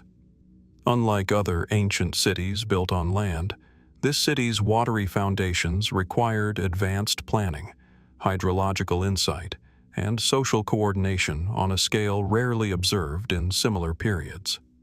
Could Nan Madol represent a civilization whose engineering knowledge rivaled or exceeded that of contemporaneous societies elsewhere in the world? And if so, why does it appear to have disappeared so abruptly, leaving behind only stone islands, canals, and legend? The answers remain elusive, suspended like the stones themselves above the currents of time. Diving among the ruins today, one is struck by the silence and stillness. The water moves gently through canals that once carried canoes laden with goods, food, and ceremonial objects. The walls rise from the lagoon, like the ribs of a long-forgotten leviathan, speaking of labor, devotion, and vision. The arrangement of platforms, corridors, and terraces evokes a rhythm of life now lost, a city whose presence is both tangible and mysterious. It is a place where human ingenuity meets the forces of nature, where ambition is immortalized in stone yet humbled by centuries of tidal movement. Nan Madol, like Atlit-Yam, Dwarka, and Alexandria, reminds us that the ocean, and in this case, the lagoon, preserves history while simultaneously concealing it. Each stone wall, each canal, each terrace holds fragments of a civilization whose knowledge, beliefs, and daily life are tantalizingly out of reach. It is a city that forces reflection on human ambition, the impermanence of our constructions, and the mysteries that still lie beneath the world's waters. And as we continue our journey through ancient, deep ocean mysteries, one cannot help but wonder how many other cities, structures, or civilizations lie hidden, suspended between water, time, and memory, waiting for those willing to look, explore, and imagine the stories that remain submerged, silent, yet profoundly alive. From the labyrinthine canals and basalt walls of Nan Madol, Our journey now turns to the crystalline waters of the central Mediterranean, where the small archipelago of Malta holds one of the most enigmatic and enduring traces of ancient human activity: the submerged cart ruts. Scattered along the coastline, some of these ruts extend from the land into shallow waters, forming parallel grooves etched into limestone that seem to disappear beneath the waves. The sight is at once simple and profoundly mysterious. Straight, parallel channels cut with precision, their purpose and origin still debated after centuries of study.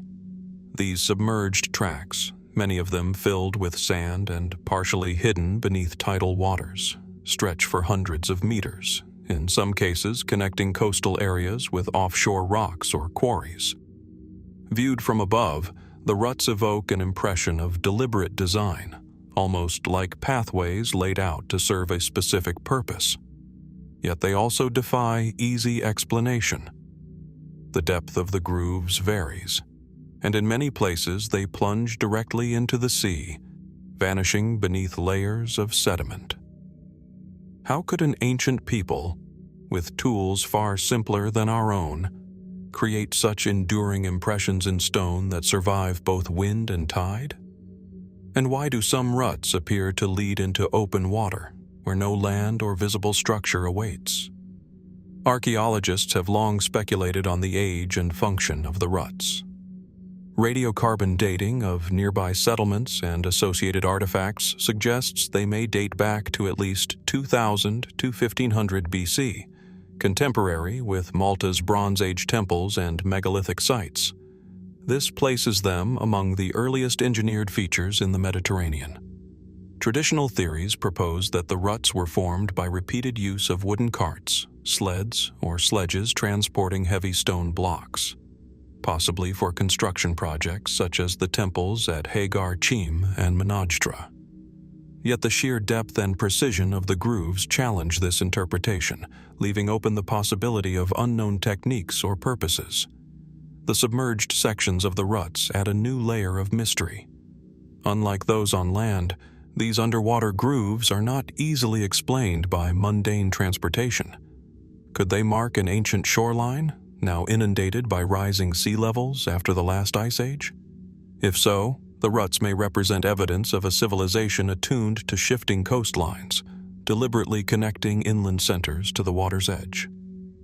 Or could they have served ritual or ceremonial functions, guiding processions, or marking sacred routes toward offshore temples or rocks now hidden beneath the sea? Each possibility invites speculation without providing certainty. Geological studies offer some insights, but not full explanations. The limestone bedrock of Malta is relatively soft, susceptible to erosion from wind, rain, and waves. Yet the rut's enduring form suggests intentionality and repeated effort. Some researchers point out that natural fissures and erosion might have contributed to the rut's shape, but the regularity of their parallel lines, consistent depth, and occasional sharp turns argue against purely natural formation. Could it be that the ruts are the product of both human activity and geological forces, a collaboration between ancient engineering and the slow sculpting hand of nature? Local folklore and myth add an additional layer of fascination. Stories passed down over generations speak of giants or divine beings carving paths through the islands, moving massive stones, or traveling to sacred offshore sites. While these narratives are symbolic rather than literal, they underscore the enduring human sense of wonder when faced with these grooves. The ruts inspire awe not only for their physical presence, but for the cultural imagination they have sparked over millennia. Modern exploration of the submerged ruts is challenging. Divers and underwater archaeologists report the eerie feeling of following grooves that suddenly vanish beneath sand, seagrass, or shallow water. Visibility can be limited, and tidal movements constantly shift sediment, occasionally exposing new sections or concealing others. Yet each dive reveals more. Some ruts curve sharply, some intersect, and others appear to connect submerged boulders or quarries. The patterns suggest intent, yet the logic behind the design remains tantalizingly opaque. Speculative interpretations abound. Some scholars suggest the underwater ruts may have functioned as tracks for moving stone across soft sediment or tidal flats, gradually submerged as sea levels rose. Others propose a ritual or symbolic purpose, perhaps aligning with celestial or seasonal events, reflecting the spiritual and astronomical sophistication seen in Malta's megalithic temples. A few fringe theories even suggest connections with lost prehistoric maritime knowledge, pointing to the deliberate extension of routes into water as evidence of early navigation or ceremonial offerings to the sea. While evidence remains inconclusive, the Ruts' existence invites questions about ancient knowledge, maritime adaptation, and the interplay between humans and rising waters. Diving along the submerged cart ruts, one encounters a scene both serene and haunting. The grooves cut into limestone lie still beneath gentle waves, sometimes filled with sand, sometimes empty, glimmering in sunlight filtered through water. The faint outlines of parallel lines stretch across the seabed, guiding the eye toward horizons both physical and temporal. The experience evokes a sense of continuity. Human hands, long vanished, shaped the rock in ways that endure, leaving a direct, tangible connection to lives, labor, and imagination from thousands of years ago. The Ruts' alignment with the coastline raises further questions. Some segments suggest transportation to specific offshore points, possibly quarries, sacred rocks, or ceremonial platforms now submerged. Could these water-bound extensions reflect a society intimately familiar with tides, currents, and the slow encroachment of the Mediterranean? And if so, might Malta's prehistoric inhabitants have anticipated, or at least adapted to, sea level rise, creating infrastructure that blurred the boundary between land and water, practical use and ritual significance? Malta's submerged cart ruts share thematic links with the other oceanic mysteries we have explored: Atlit-Yam, Dwarka, and Nan Madol. Each demonstrates the capacity of ancient humans to manipulate their environment, engineer durable structures, and leave traces that challenge modern assumptions about technological ability. Yet the ruts are unique in their combination of simplicity and enigma. Carved grooves that speak of labor and intent, yet reveal almost nothing about the people who made them, their daily life, or their ultimate purpose. As sunlight flickers across the shallow waters covering the ruts, the lines in limestone evoke a feeling of silent persistence. They are physical records of an ancient mind at work, interacting with the forces of nature: tidal shifts, sea level rise, and geological time. They compel reflection on human creativity, the endurance of stone against time and water, and the mysteries that survive beneath the surface of the world's oceans. And as we continue our exploration into the final chapters of ancient deep ocean mysteries, one cannot help but wonder, how many more traces of forgotten civilizations lie beneath seas, lakes, and rivers, awaiting discovery, interpretation, and the quiet reverence of those willing to follow the grooves carved by human hands long ago. From the sunken grooves of Malta, our journey now carries us northward to the depths of the Black Sea, where one of the most dramatic and debated underwater events in human history may have unfolded.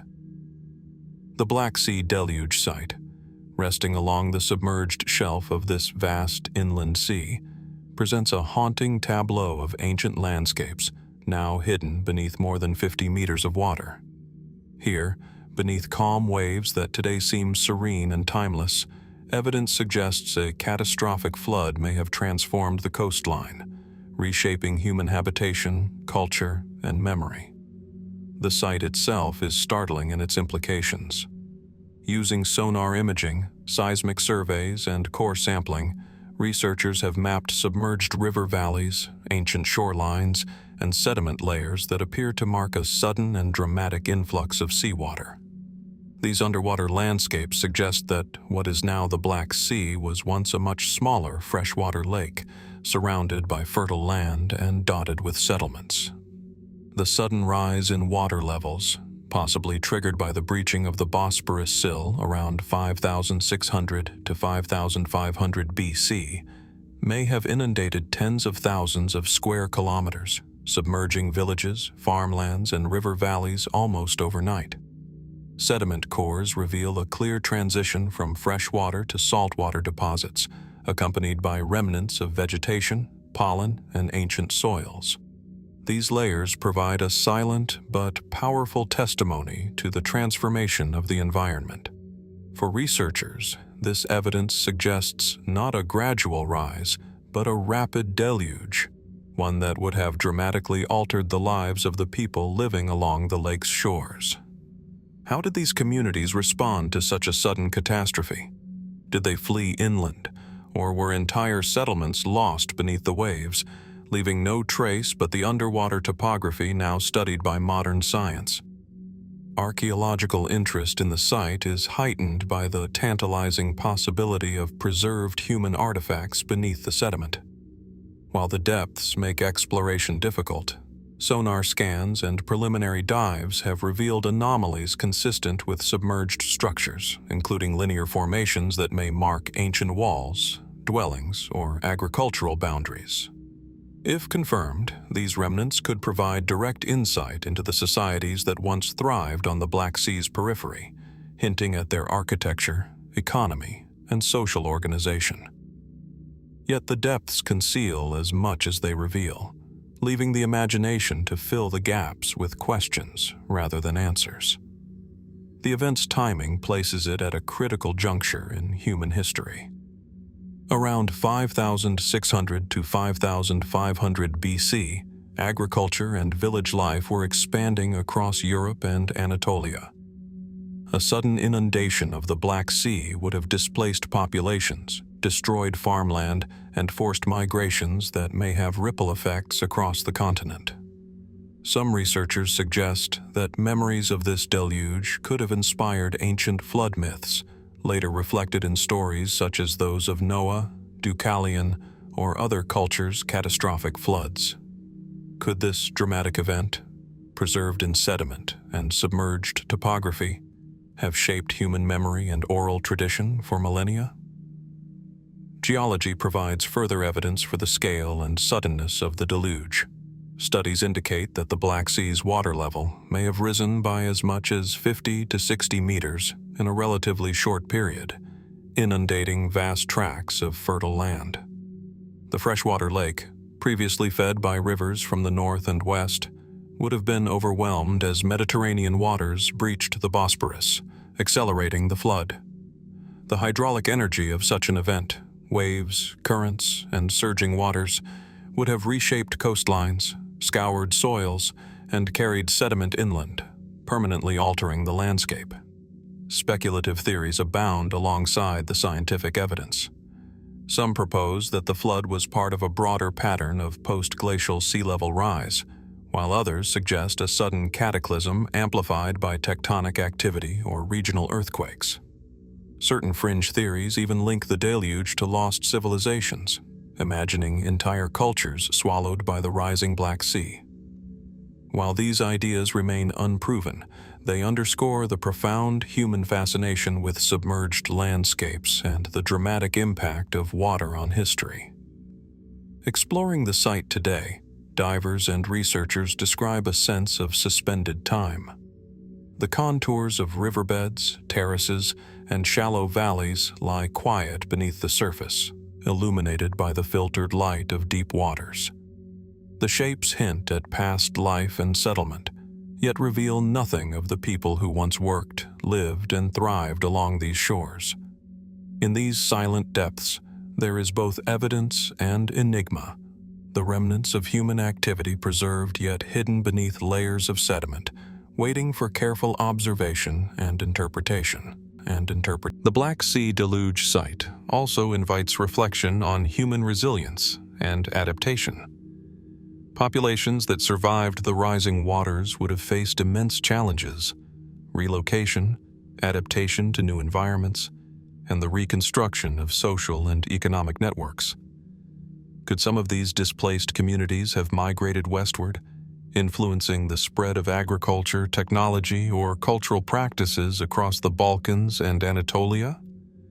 Might the memory of such a deluge, encoded in story and myth, have informed the spiritual and cultural frameworks of later civilizations? Each question points to a profound intersection of geology, archaeology, and anthropology. From a cinematic perspective, the Black Sea Deluge site is haunting. The contrast between the calm, deep blue waters of today and the catastrophic transformation they conceal evokes a mixture of awe and melancholy. Beneath the waves lie traces of a world lost to sudden inundation. Fertile plains, freshwater lakes, settlements, and human lives erased in an instant.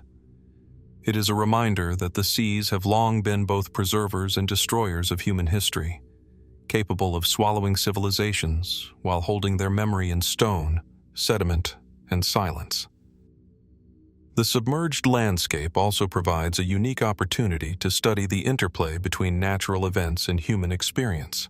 By analyzing sediment layers, topography, and anomalies that suggest human structures, researchers can reconstruct not only the physical environment, but also the challenges and choices faced by ancient communities. The flood, sudden and dramatic, would have tested the limits of human ingenuity, adaptation, and survival, leaving its mark not only on the landscape but on human memory and myth. As sunlight dances on the surface of the Black Sea, illuminating the undulating waves that cover ancient shorelines, one cannot help but sense the power of both water and time. The deluge is a story without witnesses, preserved only in sediment, submerged valleys, and fragments of human endeavor. Like Atlit-Yam, Nan Madol, and Malta's submerged cart ruts, the Black Sea Deluge site reminds us that the oceans and seas guard secrets of human history that may forever challenge our understanding of past civilizations. And as we contemplate these mysteries, one question remains: how many other coastal and underwater landscapes hide sudden transformations, cataclysmic floods, or lost civilizations, their stories suspended in water, waiting for discovery by those willing to look beneath the waves? From the turbulent waters of the Black Sea, our journey turns northwest to the windswept coast of the North Sea, where centuries of storm, tide, and shifting sands have swallowed an entire medieval town. This is Rungholt, a settlement once thriving on the marshy islands of what is now Germany's Wadden Sea, whose ruins lie beneath shallow tidal flats. Today, the memory of Rungholt is preserved not in walls or streets, but in stories, legends, and the faint impressions left in the sands, hinting at a community claimed by the sea in the flood of 1362, known as the Grote Mandrenke, or Great Drowning of Men. The first accounts of Rungholt describe a prosperous coastal village, rich from trade, salt production, and agriculture. Its inhabitants had carved a living from the harsh marshlands, building dikes, canals, and windmills to protect themselves from the relentless tides of the North Sea.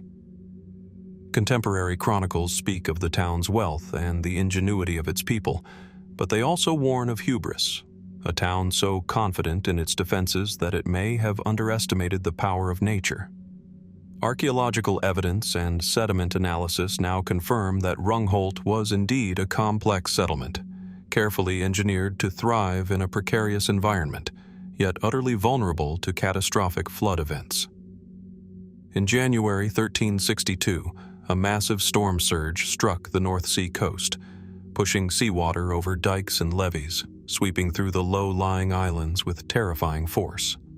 Accounts describe the town being engulfed almost entirely, its streets transformed into channels of salt water, and its buildings carried away or collapsed beneath the waves. Estimates suggest that thousands perished, and the very geography of the region was altered, with large areas permanently submerged or transformed into tidal flats. Rungholt became a cautionary tale, remembered in folklore as a city punished by the sea, and today its ruins lie hidden beneath sandbanks and shifting mudflats, intermittently revealed at low tide. Modern exploration of Rungholt is challenging but revealing. Geophysical surveys, core sampling, and sonar mapping have uncovered the remnants of streets, ditches, and building foundations, confirming that a sizable settlement once existed where today only water and sand prevail. The patterns of these remains suggest an organized town plan, with rectangular plots, canals, and dike systems.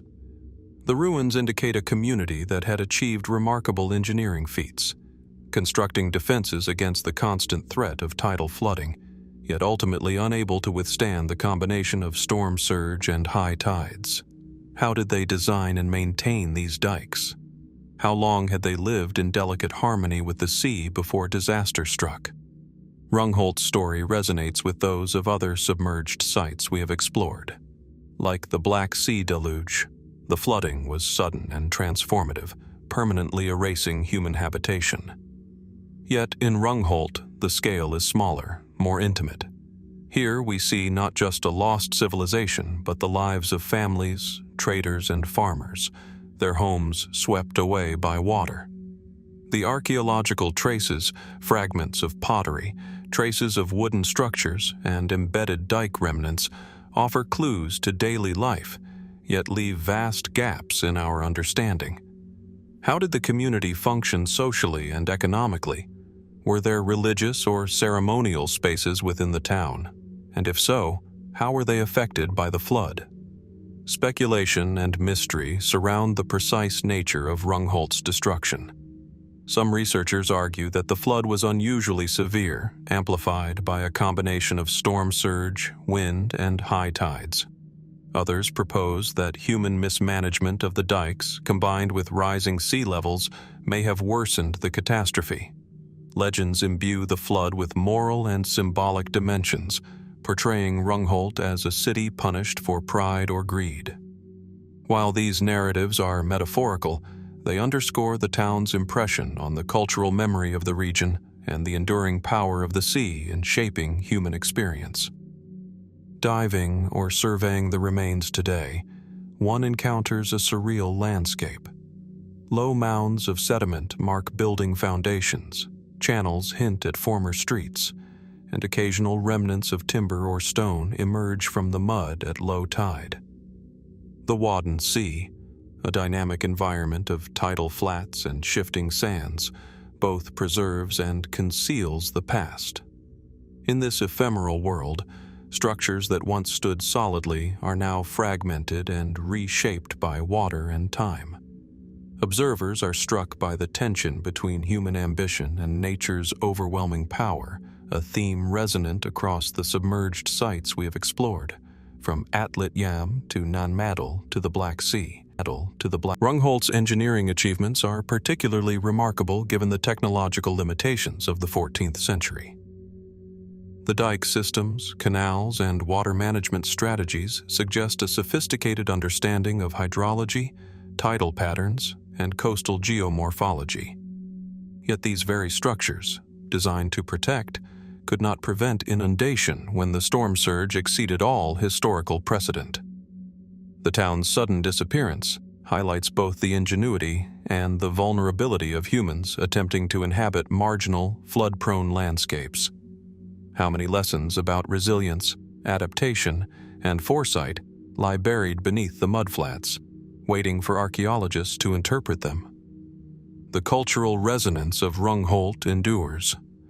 Folktales, songs, and local legends preserve the memory of streets lost to the sea and the lives of those who perished. The notion of a sunken city punished by the tides evokes both fascination and caution, reminding us of the fragile balance between human ambition and the natural world.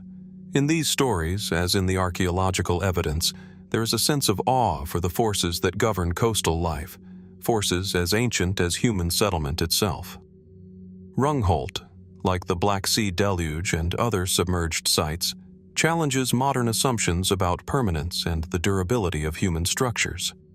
It forces us to confront the reality that entire communities can vanish almost without a trace, leaving only fragmented evidence, sedimentary patterns, and the memory preserved in oral tradition. And yet, within that fragility lies a profound connection across time. The same seas, storms, and tides that shaped Rungholt have shaped the histories of civilizations around the world, linking disparate locations through shared vulnerability and resilience. As sunlight glances off the tidal flats and waves lap over the faint impressions of streets and foundations, one is struck by the poignancy of Rungholt's story. Beneath the shifting mud lie traces of lives, labor, and human ingenuity waiting to be understood, interpreted, and respected. It is a site that speaks of both loss and endurance, the loss of a town to the sea, and the endurance of its memory, etched in folklore, sediment, and the occasional archaeological find. Rungholt reminds us that the ocean, the sea, and tidal waters are not merely passive landscapes but active agents in human history. They preserve as they erase, conceal as they reveal, and challenge our understanding of the past. And as we reflect on this lost town, one cannot help but wonder, how many other settlements, forgotten by time and reclaimed by water, still lie hidden along coastlines, in tidal flats, or beneath shallow seas, preserving their stories in silence, waiting for the curious and the patient to uncover them. From the tidal flats and sunken streets of Rungholt, our journey sweeps eastward across vast oceans to the subtropical waters of the Kerama Islands, near Okinawa, Japan. Here, beneath turquoise waves and gentle currents, lie formations that have captured the imagination of divers, archaeologists, and researchers alike. The Kerama underwater pyramids. Rising from the ocean floor, these massive stone structures appear as geometric terraces and angular formations, their scale and precision evoking civilizations long forgotten and challenging our understanding of ancient maritime engineering. The first reports of these submerged structures emerged in the late 20th century, following deep-sea dives by local fishermen and exploratory teams. Divers described encountering large, flat-topped stone platforms, stepped terraces, and blocks arranged in precise alignments. Some formations resemble truncated pyramids, with angular edges that suggest intentional shaping rather than random geological deposition. While initial skepticism arose, could these be natural basalt formations shaped by erosion? Subsequent surveys revealed patterns too regular, too consistent, to dismiss entirely. The site lies at a depth of approximately 25 to 40 meters, spread over several hectares of seafloor. The largest pyramidal structures are estimated to measure 60 to 80 meters on each side, with stepped terraces and what appear to be carved avenues connecting different platforms.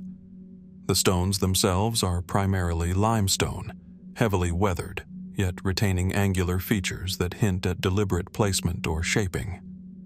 The precision of some corners, the parallel orientation of terraces, and the apparent symmetry raise questions about whether they were the work of human hands or the extraordinary result of natural tectonic and sedimentary processes. Researchers have attempted to place these structures within a historical context. Okinawa and the surrounding islands have long been inhabited, with evidence of human settlement dating back more than 30,000 years. The region's maritime culture, rich in fishing, seafaring, and trade, may have influenced local architectural practices. If the Kerama pyramids were indeed man-made, they could represent a previously unknown chapter in Pacific seafaring civilizations, one where monumental construction extended beneath the waves. Could these structures have been temples, ceremonial centers, or markers for navigation, guiding ancient mariners across submerged shoals and channels? Geological studies of the area reveal both possibilities and mysteries. The islands sit atop complex tectonic formations with limestone outcrops shaped by volcanic and sedimentary processes over millennia. Some geologists suggest that wave erosion, faulting, and natural sedimentation could account for the terraces and angular features observed. Yet even proponents of a natural explanation admit that certain features, right angles, stepped platforms, and linear alignments, defy simple geological reasoning. Could it be that human ingenuity was applied to a landscape already suggestive of geometry, shaping the stones to fit cultural or ceremonial needs? Or might this be a remarkable instance of natural formation coinciding with human perception of order? The underwater environment adds another layer of complexity. Currents, tides, and bioerosion continuously reshape the seafloor, obscuring evidence and creating new patterns over centuries. Marine life colonizes the structures, coating terraces with coral and algae, further disguising their original form. Despite this, divers consistently report a sense of intentionality in the layout. Pathways that seem to connect terraces, symmetrical angles that suggest alignment, and terraces rising in measured steps, as if following a design principle lost to time. Speculative interpretations abound, some grounded in cultural context, others more controversial. Certain researchers have proposed that the pyramids could have been a ceremonial site linked to sun, lunar, or tidal cycles, a maritime analog to the terrestrial megalithic structures found across Asia. Others suggest that the site may have functioned as a navigational hub, a visible marker from the surface to guide seafarers along underwater routes now submerged by rising sea levels after the last ice age. Fringe theories posit connections with lost civilizations of the Pacific, advanced engineering techniques, or even myths of submerged continents, though such claims remain outside mainstream archaeology. Archaeological investigation has been hindered by the site's depth, currents, and the fragility of the stones. Core sampling, underwater photogrammetry, and sonar mapping have begun to reconstruct the general layout, revealing terraces, potential avenues, and clusters of stones that suggest plazas or courtyards. Yet the absence of associated artifacts, tools, pottery, or organic remains prevents definitive dating or cultural attribution. Was this a local project, undertaken by the island's inhabitants, or evidence of contact with a broader, now lost maritime network? And if human, what purpose could have motivated such monumental construction beneath the waves, where visibility and accessibility are limited? Historical parallels provide context, though not certainty.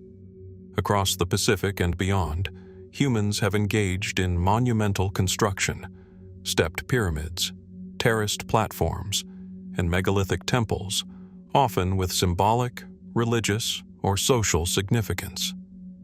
The Kerama structures, if human-made, could fit within this pattern, representing a culture capable of large-scale organization, technical skill, and environmental adaptation. Yet the underwater setting is unusual, raising profound questions about the relationship between humans and the sea.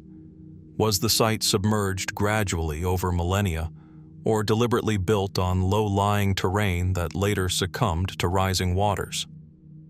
Local lore adds another dimension. Fishermen and divers speak of the site with reverence, describing the terraces as stone steps to the sea, and suggesting that the formations held spiritual significance for past generations. Some stories link the pyramids to the spirits of ancestors, maritime deities, or lost cities swallowed by the ocean.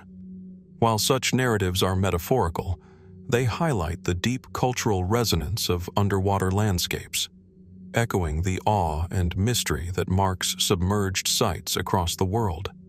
From Atlit-Yam to Rungholt, from Nan Madol to Malta. The visual experience of exploring Kerama is striking.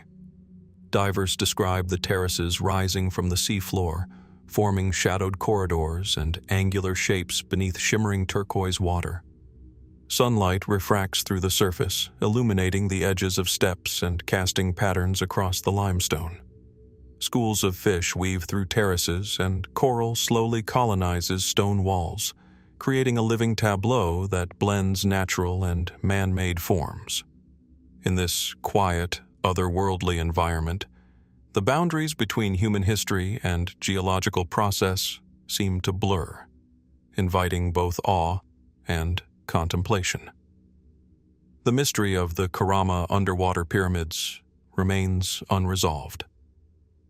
Are we observing the work of an unknown maritime civilization, skilled in stone construction and intimately familiar with tidal patterns? Or is this a remarkable interplay of geological processes, perceived through the human tendency to detect order and design?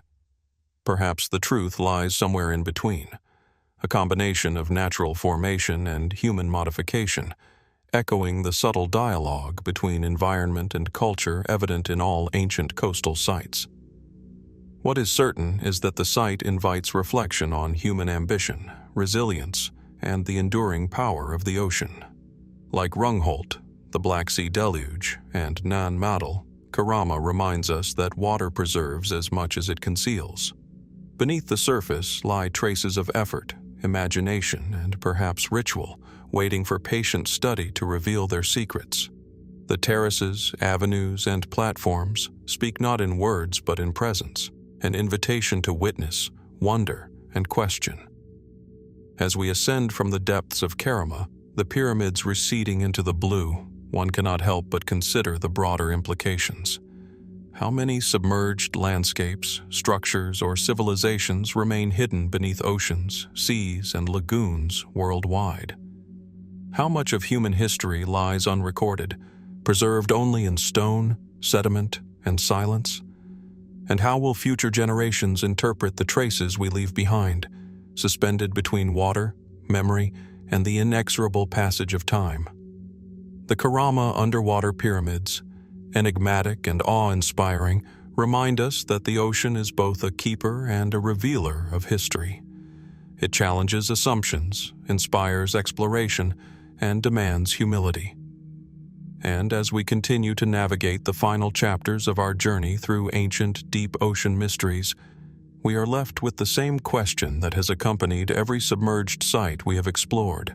What else remains hidden beneath the waves, awaiting discovery, understanding, and the quiet reverence of those willing to listen to the ocean's secrets? From the tranquil terraces of Kerama, our exploration turns southwest across the Bay of Bengal to the sun-baked coastline of Tamil Nadu, India, where the shores of Mahabalipuram conceal a story hidden beneath waves and sand.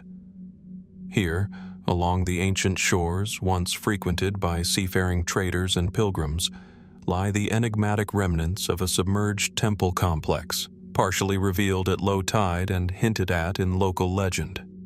The Mahabalipuram submerged temple is a place where stone meets sea, and where human endeavor and natural forces converge in an enduring mystery. The site lies just off the modern shoreline, where the turquoise waters lap gently against jagged rocks and sandbars. On first sight, the ruins are subtle, a series of submerged stone blocks, partially buried in sediment, faint outlines of walls, platforms, and carved reliefs emerging from the shallow waters. The stone is granite, remarkably resilient against the relentless tides, yet worn and smoothed over centuries by the rhythm of waves. The initial impression is of order within chaos, a structured layout glimpsed through the distortions of water and the shifting sands of centuries. Archaeologists have long debated the origins of the submerged structures. Some argue they are remnants of the 7th century Pallava dynasty, when Mahabalipuram was a flourishing center of religious and maritime activity. Historical records suggest that temples, shrines, and monumental stone carvings were constructed during this period, many of which remain visible on the shoreline today. Yet, the precise alignment, submersion, and arrangement of the underwater stones remain unexplained. Were they once part of a larger coastal temple, gradually claimed by rising sea levels? Or did a sudden catastrophe, perhaps a tsunami or storm surge, hasten their descent into the ocean? Geological and oceanographic studies provide compelling, if incomplete, clues. Core samples taken from the seafloor reveal sediment layers consistent with sudden inundation events, including coarse sand deposits typical of high-energy water flows. Some researchers suggest that gradual sea level rise over the past millennium may have submerged the structures slowly, preserving parts of walls and platforms just below the waves.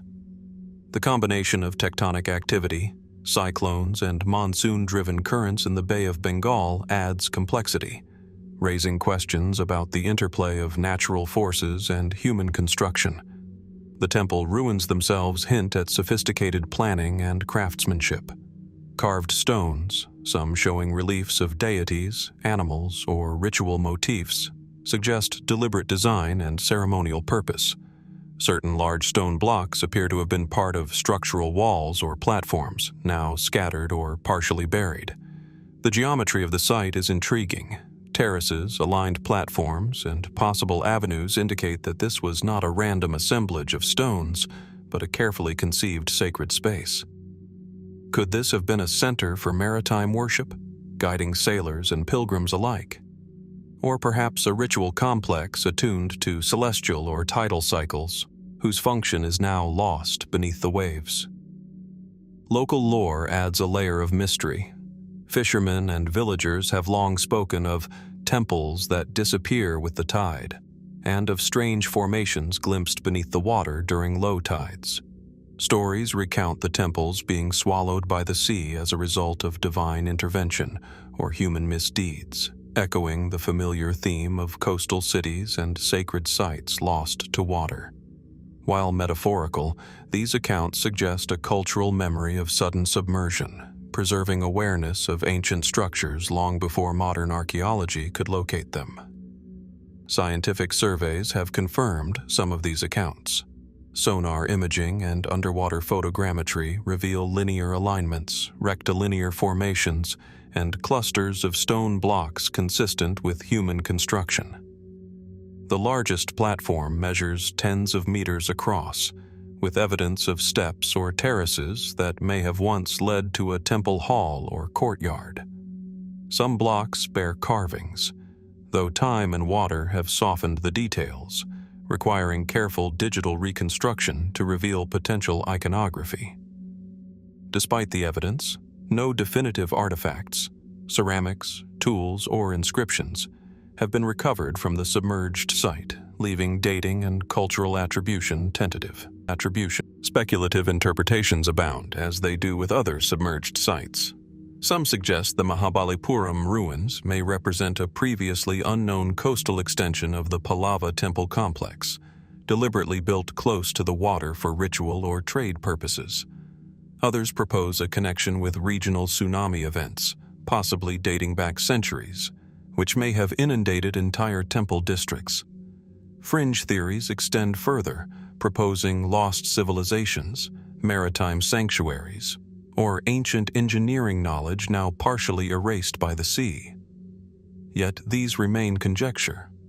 The physical evidence speaks in fragments, compelling observation and cautious interpretation rather than certainty. Exploring the site is an experience of subtle awe.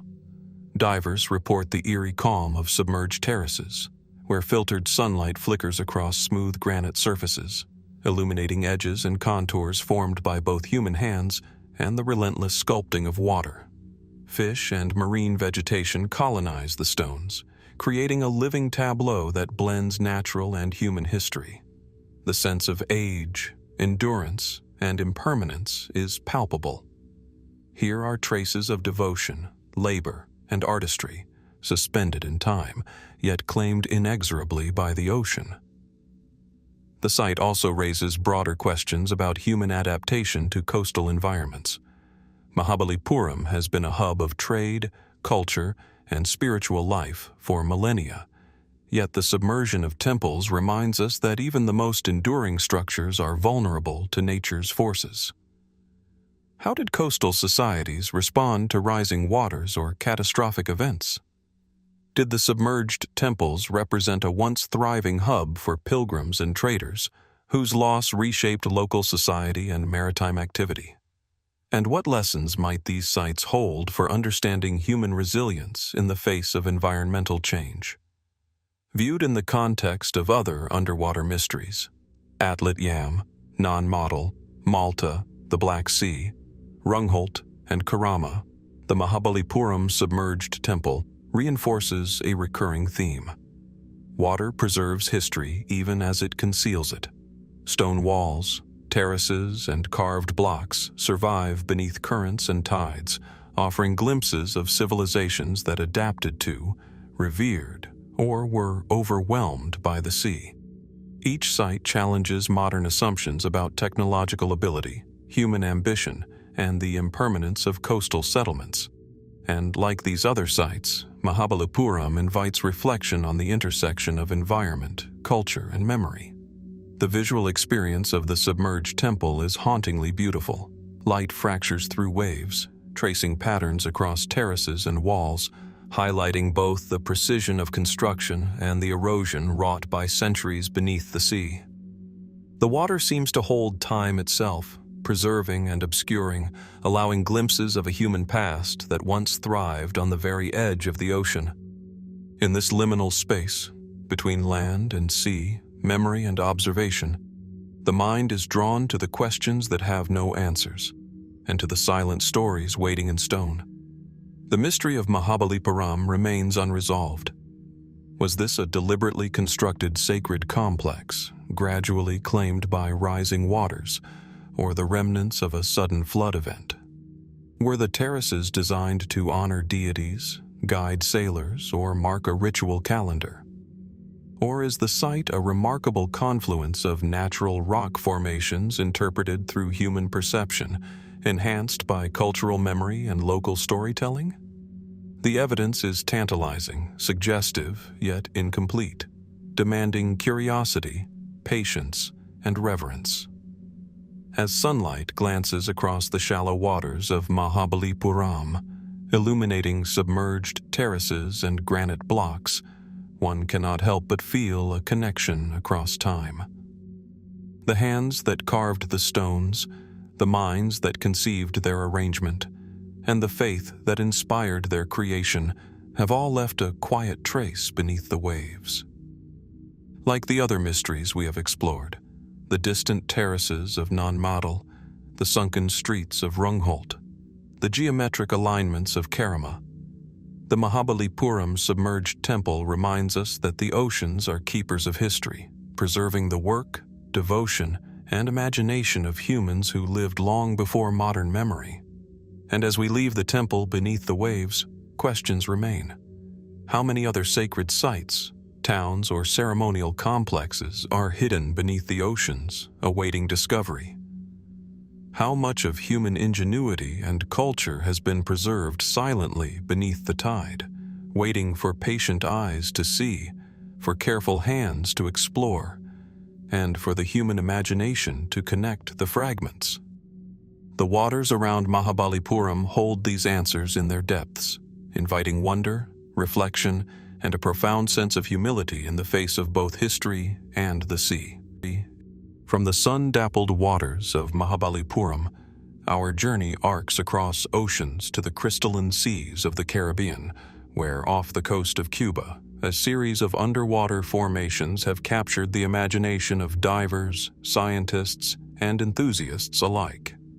Known as the Cuban Underwater Formation, this site rests beneath the shallow waters near the Bay of Pinar del Rio, where limestone shelves, sand, and coral create an environment that is at once familiar and profoundly mysterious.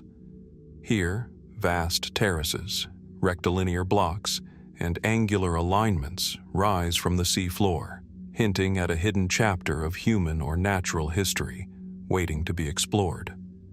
The first reports of these formations emerged in the early 2000s, when deep-diving teams recorded large geometric shapes beneath the turquoise waters. The structures include expansive stone terraces, stepped platforms, and long linear arrangements, some extending over 200 meters. The sheer scale of these features immediately suggested to observers a deliberate design, their straight edges and right angles evoking familiar architecture rather than random geological processes. Divers described corridors, angular platforms, and formations that appeared to intersect at precise angles, as if a plan had guided their placement. Scientific investigation has sought to determine whether the formations are natural, human-made, or some combination of both. geologists note that the area is composed of limestone with natural fault lines, erosion patterns, and sedimentary layers that could produce angular shapes under certain conditions. Yet, even proponents of natural formation concede that the regularity, parallel alignments, and terraces challenge simple geological explanation. Could this be an extraordinary instance where natural processes mimic human design, or evidence of an ancient civilization lost to time and rising seas? The context of the region adds layers of intrigue. The Caribbean has been home to human populations for millennia, with evidence of maritime culture, trade networks, and ritual sites dating back thousands of years.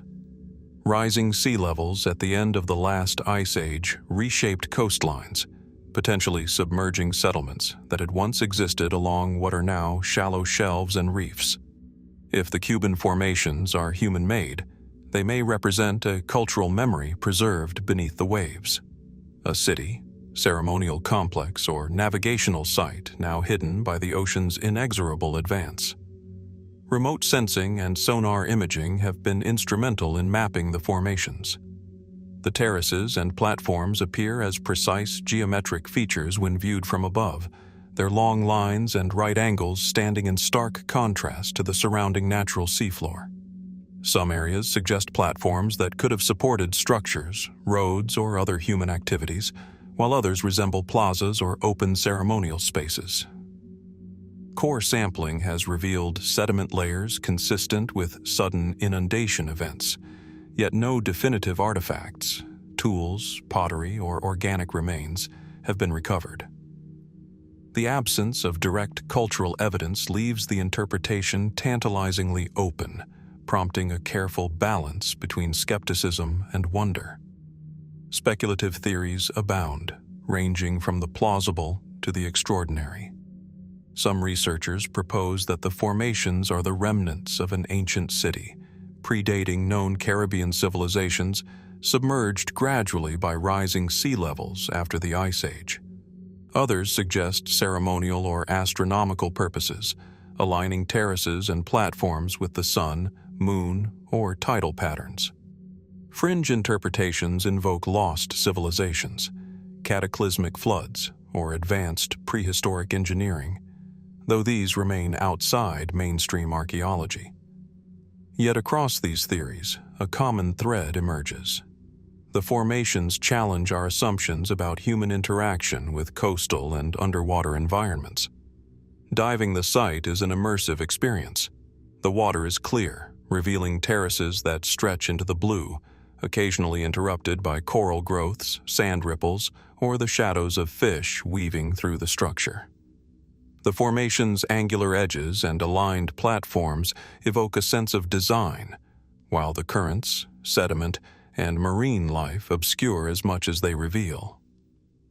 In this suspended world, human perception and geological reality meet, producing awe and uncertainty in equal measure. How much of the site's apparent symmetry is natural, and how much was guided by human hands? What stories remain trapped beneath the waves, waiting for patient observation to unlock them? Geological studies emphasize the region's dynamic history.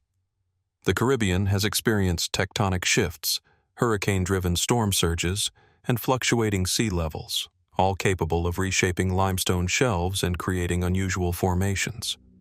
Yet the terrace's scale and regularity are unlike the surrounding seafloor, suggesting the possibility of intentional modification or construction. Could ancient builders have harnessed the natural landscape, enhancing and shaping it to create functional, ceremonial, or navigational structures? And if so, what skills, organization, and knowledge would have been required to execute such a project beneath the open sky, now reclaimed by the sea? Cultural resonance also emerges through oral histories and local lore. Fishermen and coastal communities speak of areas where stones lie like streets under the waves, recalling submerged landmarks that guided navigation, fishing, or ritual practice. While these accounts do not confirm human construction, they suggest an awareness of submerged structures preserved through memory and storytelling. Across cultures and oceans, similar narratives accompany underwater sites, from Atlit-Yam in the Mediterranean to Mahabalipuram and Kerama, highlighting humanity's fascination with sunken places and the enduring power of the sea to preserve both mystery and memory. The Cuban underwater formation invites reflection on resilience, adaptation, and impermanence. Whether natural or human-made, the terraces and platforms remind us that coastal and shallow sea landscapes are fragile, constantly reshaped by environmental forces. Communities that once lived, worshipped, or navigated these areas were subject to the same oceanic rhythms, floods, and storms that continue to sculpt the seafloor today. In contemplating the site, we recognize the delicate interplay between human ambition and nature's inexorable power, a theme that threads through every submerged location we have visited. Rungholt, the Black Sea Deluge, Nan Madol, Kerama, and Mahabalipuram. From a cinematic perspective, the visual impression is haunting. Sunlight refracts through the water, casting dappled patterns across terraces, highlighting edges and alignments smoothed over centuries. Shadows stretch across platforms, hinting at corridors, open spaces, and terraces that may have guided human movement or ritual activity. Fish dart through the structures, and coral slowly envelops stones, blending natural life with the echoes of human or geological intent. In this quiet, suspended environment, one senses both the endurance and fragility of the past, preserved yet hidden beneath layers of water, sand, and time.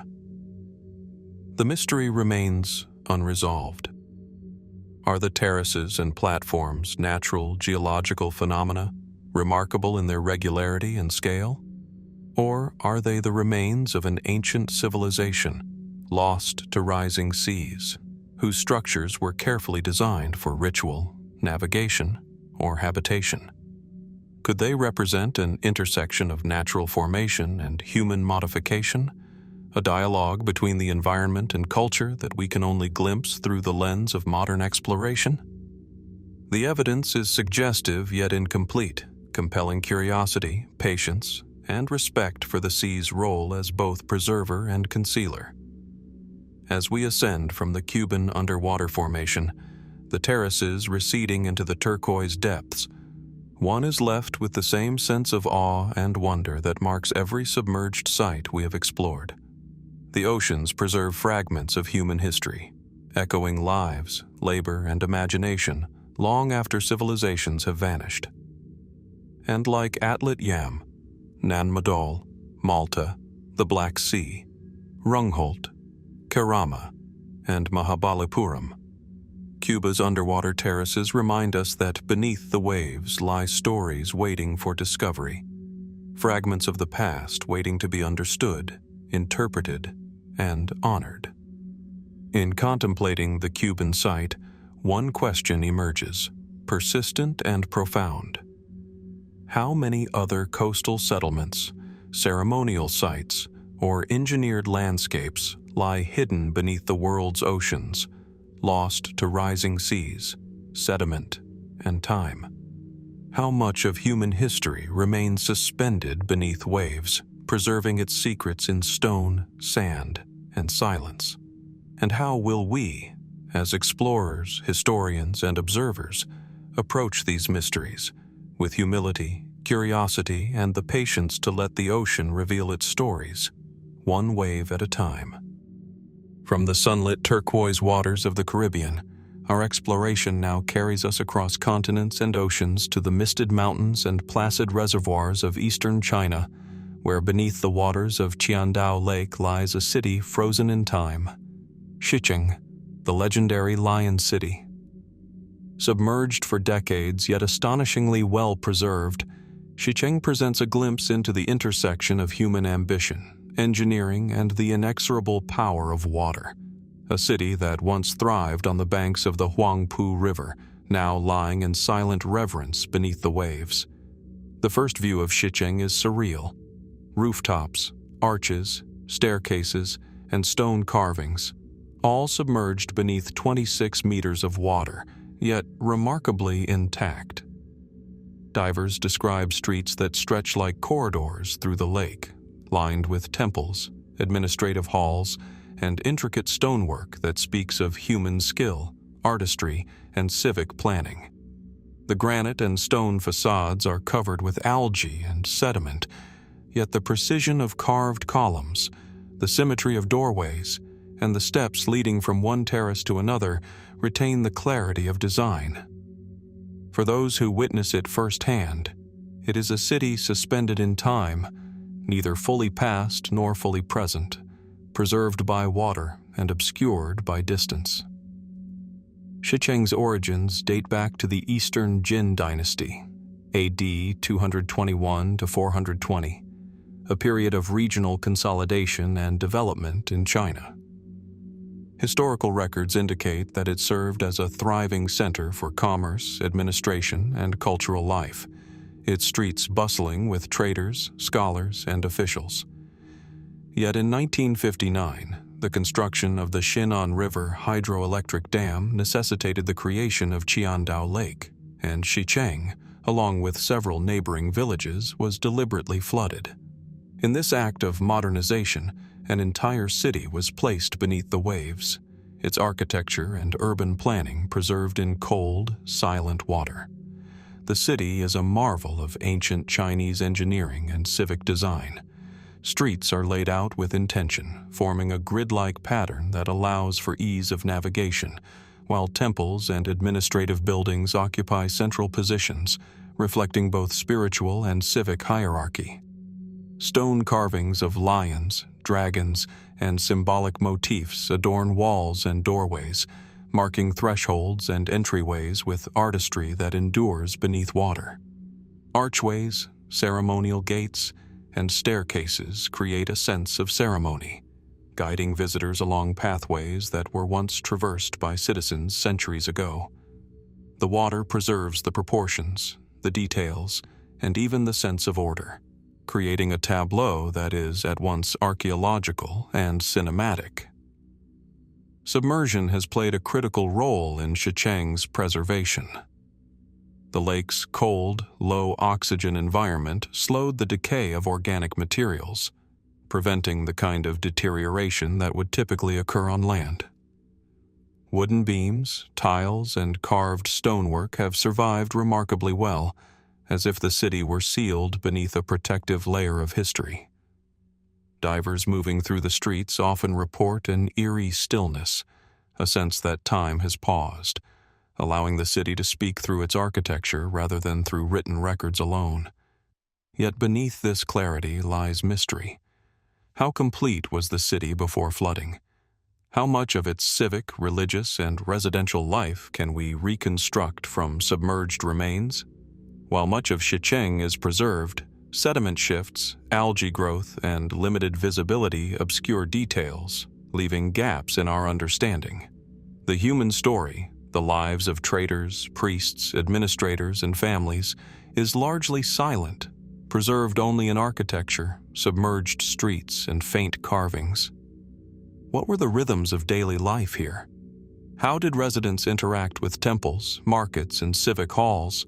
And how did the deliberate flooding of their city reshape memory, culture, and history for generations? Shicheng is also remarkable in comparison with other submerged sites we have explored. Unlike natural disasters or gradual sea level rise, this city was intentionally submerged, yet it shares the same haunting aura as Atlantis-like sites, sunken temples, and lost coastal settlements. There is an echo of human ambition and vulnerability, of ingenuity and impermanence, resonant with locations like Atlit-Yam, Rungholt, Mahabalipuram, and the Kerama pyramids. The difference here is conscious preservation by water, a deliberate act that immortalized a city rather than erasing it. Divers exploring Shicheng describe a sense of walking through history that is almost tactile. Streets stretch beneath the waves, lined by buildings whose doorways, windows, and arches remain intact. Temples are marked by carvings of lions and dragons, symbols of protection and spiritual significance. Staircases rise from terraces to courtyards, still perfectly aligned, and open plazas suggest spaces for markets, gatherings, or ceremonial events. The water, refracting light and motion, animates the stone in ways that terrestrial ruins rarely allow, creating shifting shadows and patterns across facades, as though the city itself is breathing beneath the lake. Scientific investigation has focused on documentation, mapping, and preservation. High-resolution sonar, underwater photography, and 3D modeling allow researchers to record streets, platforms, and temples in detail, creating digital reconstructions of the city for study and public engagement. While Shicheng has been less affected by tectonic activity compared to other submerged sites, it faces challenges from sedimentation, biological growth, and human interference, highlighting the fragility of underwater cultural heritage. What else might remain hidden beneath layers of silt or algae, waiting to reveal the stories of those who once walked these streets? The city also inspires speculation about culture, ritual, and urban planning. The careful alignment of temples, administrative halls, and residential areas suggests a city built with both functional and symbolic considerations. Could the placement of temples correspond to celestial events, watercourses, or territorial markers? How did civic authorities balance spiritual and administrative needs, and what social hierarchies are encoded in the city's design? Unlike natural formations, Shicheng offers clear evidence of intentionality, yet the lives and intentions of its inhabitants remain largely silent, leaving us to imagine their daily interactions, their celebrations, and the events leading to the city's final submersion. Local legend has embraced Shicheng, describing it as the Atlantis of the East, a city whose streets, temples, and treasures lie hidden beneath the lake, waiting to be rediscovered. These stories blend history with imagination, reflecting a human fascination with submerged civilizations and the mystery of water as both preserver and concealer. In this sense, Shicheng resonates with submerged sites worldwide: the Black Sea Deluge, Nan Madol, Atlit-Yam, Malta, Rungholt, and Mahabalipuram. Across cultures, water serves as a bridge between past and present, memory and myth, preservation and loss. The visual experience of Shicheng reinforces its enigmatic power. Sunlight filtering through water illuminates terraces and streets, revealing arches, steps, and carvings, while shadows create an interplay between permanence and ephemerality. Schools of fish weave through temple courtyards, and algae coat stone walls in a slow, living camouflage. In this serene, submerged environment, the city communicates not through words, but through form, proportion, and the quiet testimony of its architecture. It is a city alive in memory, in image, and in the imagination of those who explore it. The mystery of Shicheng is not about whether it existed. Its presence is undeniable, but about its story, how a thriving city, full of human life and ingenuity, came to be deliberately submerged, and how water has preserved it with both beauty and silence. What daily lives, rituals, and civic events unfolded here? How much of the city's social, cultural, and spiritual significance can be reconstructed from submerged streets and terraces? And how many other cities, temples, and settlements around the world remain hidden beneath the waves, their stories waiting for careful exploration and reflection? As we ascend from Shicheng, leaving its terraces, staircases, and temples behind in the refracted sunlight of Qiandao Lake, we are left with a profound sense of connection across time and space.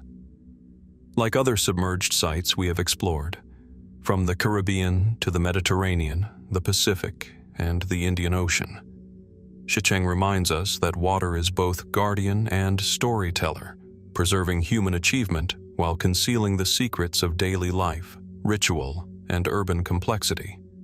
And as we conclude our passage through Shicheng's streets beneath the waves, one thought endures. How many other lion cities, lost civilizations, and ceremonial landscapes lie waiting beneath the oceans, lakes, and tidal flats of the world? How many stories, carved in stone, sand, or sediment, remain hidden, silently waiting for discovery, understanding, and the patient observation of those who seek to listen to what water has preserved across millennia?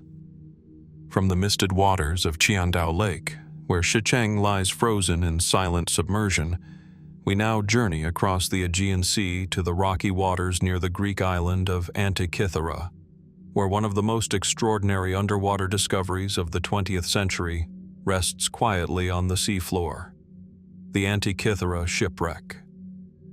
Here, among the currents, rocks, and shifting sands of the Mediterranean, lies a vessel lost to time, carrying with it the echoes of commerce, culture, and technology from the ancient world.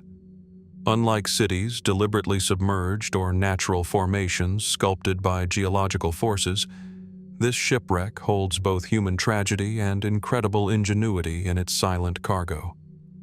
The first sight of the Antikythera wreck, revealed in 1900 by sponge divers, was one of amazement and disbelief. Fragments of timber, bronze, and marble lay scattered across the uneven sea floor, accompanied by statues, amphorae, coins, and tools, all partially buried in sediment. The water is a pale turquoise in summer, filtering sunlight down to illuminate scattered artifacts, their surfaces encrusted with centuries of marine life, yet still recognizable for those with the patience and skill to see. Over the past century, careful excavation has revealed layers of the ship's cargo and structure, yet the site retains an aura of mystery. Its story is only partially reconstructed, leaving room for wonder, interpretation, and speculation. Dating places the shipwreck in the late Hellenistic period, around 65 to 60 BC, a time when Mediterranean trade networks were extensive and seafaring culture flourished. Historical context suggests that this vessel was likely engaged in commerce, transporting art, luxury goods, and practical items between ports of the eastern Mediterranean. Among its treasures were exquisitely crafted bronze and marble statues, Greek pottery, and even the enigmatic Antikythera mechanism, a complex device now recognized as the world's earliest known analog computer, capable of predicting astronomical positions, eclipses, and calendrical cycles. The juxtaposition of everyday items with objects of profound technological sophistication invites questions about the society that created, used, and transported them. The ship itself, though long decayed, can be partially reconstructed through archaeological study. The hull was likely constructed using advanced techniques of the period, with overlapping planks and reinforced frames designed to withstand both storm and cargo weight. Timbers recovered from the site reveal a mastery of woodworking and seafaring knowledge that underscores the sophistication of Hellenistic naval engineering. The vessel's layout and cargo distribution suggest careful planning and understanding of balance, durability, and protection, even as the vessel ultimately succumbed to the sea. The circumstances of the sinking remain a matter of investigation. Ancient accounts and modern hypotheses suggest that storms, navigation errors, or sudden structural failure could have caused the ship to founder off the treacherous rocks of Antikythera. The scattered debris, the relative depth of 55 to 60 meters, and the positions of artifacts imply a sudden and violent event rather than gradual decay. Yet some questions remain unresolved. Was this ship carrying its cargo from Greece to Rome, or in the opposite direction? Were certain valuable items salvaged in antiquity, or did the wreck remain untouched until rediscovery? Each fragment of marble, bronze, or ceramic hints at stories of human endeavor, interrupted by nature's formidable power. The Antikythera mechanism itself adds a layer of profound intrigue. Discovered encrusted in sediment alongside bronze fragments, its gears and dials reveal an understanding of astronomy and mathematics that seems advanced even by modern standards. How did Hellenistic engineers conceive such a device, capable of calculating celestial events centuries before similar technology would reappear. What does it tell us about ancient societies' understanding of time, the cosmos, and the human desire to measure, predict, and make sense of the universe? The mechanism transforms the site from a simple commercial shipwreck into a testament to ingenuity, curiosity, and the intellectual life of an era long vanished. Beyond the mechanism, the artifacts suggest a vessel of considerable significance. Large marble statues, now partially encrusted and eroded, hint at religious or decorative purposes, possibly destined for temples or wealthy patrons. Amphorae and pottery, some bearing inscriptions, indicate the types of goods in demand across the Mediterranean, while coins provide evidence of trade networks, economic exchange, and cultural contact. Together, these finds create a complex narrative, a vessel designed for both transport and protection, carrying items that speak to aesthetics, utility, and knowledge, ultimately silenced by the waves until rediscovery. Exploration of the site is a meticulous, delicate process. Divers face strong currents, limited visibility, and fragile artifacts encrusted with marine growth. Archaeologists rely on careful documentation, underwater mapping, and conservation techniques to prevent irreversible damage. Each recovered object is analyzed in laboratories, using modern technology to uncover details invisible to the naked eye. X-ray imaging of the Antikythera mechanism, for example, revealed the intricate gear system, allowing researchers to reconstruct its function without dismantling it, preserving both artifact and knowledge. Such methods highlight the interplay between patience, science, and the awe-inspiring revelations that the sea can hold. Speculative interpretations invite further reflection. Some suggest the ship may have been transporting items intended for elite or royal clients, merging commerce with cultural prestige. Others propose that the presence of the Antikythera mechanism indicates an ongoing tradition of scientific instruments being traded alongside art and daily goods, hinting at intellectual networks that extended across the Mediterranean. Fringe theories, while less grounded, imagine lost knowledge, hidden schools of thought, or clandestine technological projects. Yet even within mainstream scholarship, the site reveals a civilization deeply capable of artistic, commercial, and scientific achievement. The wreck also raises questions about human vulnerability to the sea. Despite careful design, skillful construction, and thoughtful planning, a single storm, miscalculation, or accident claimed the ship and its cargo.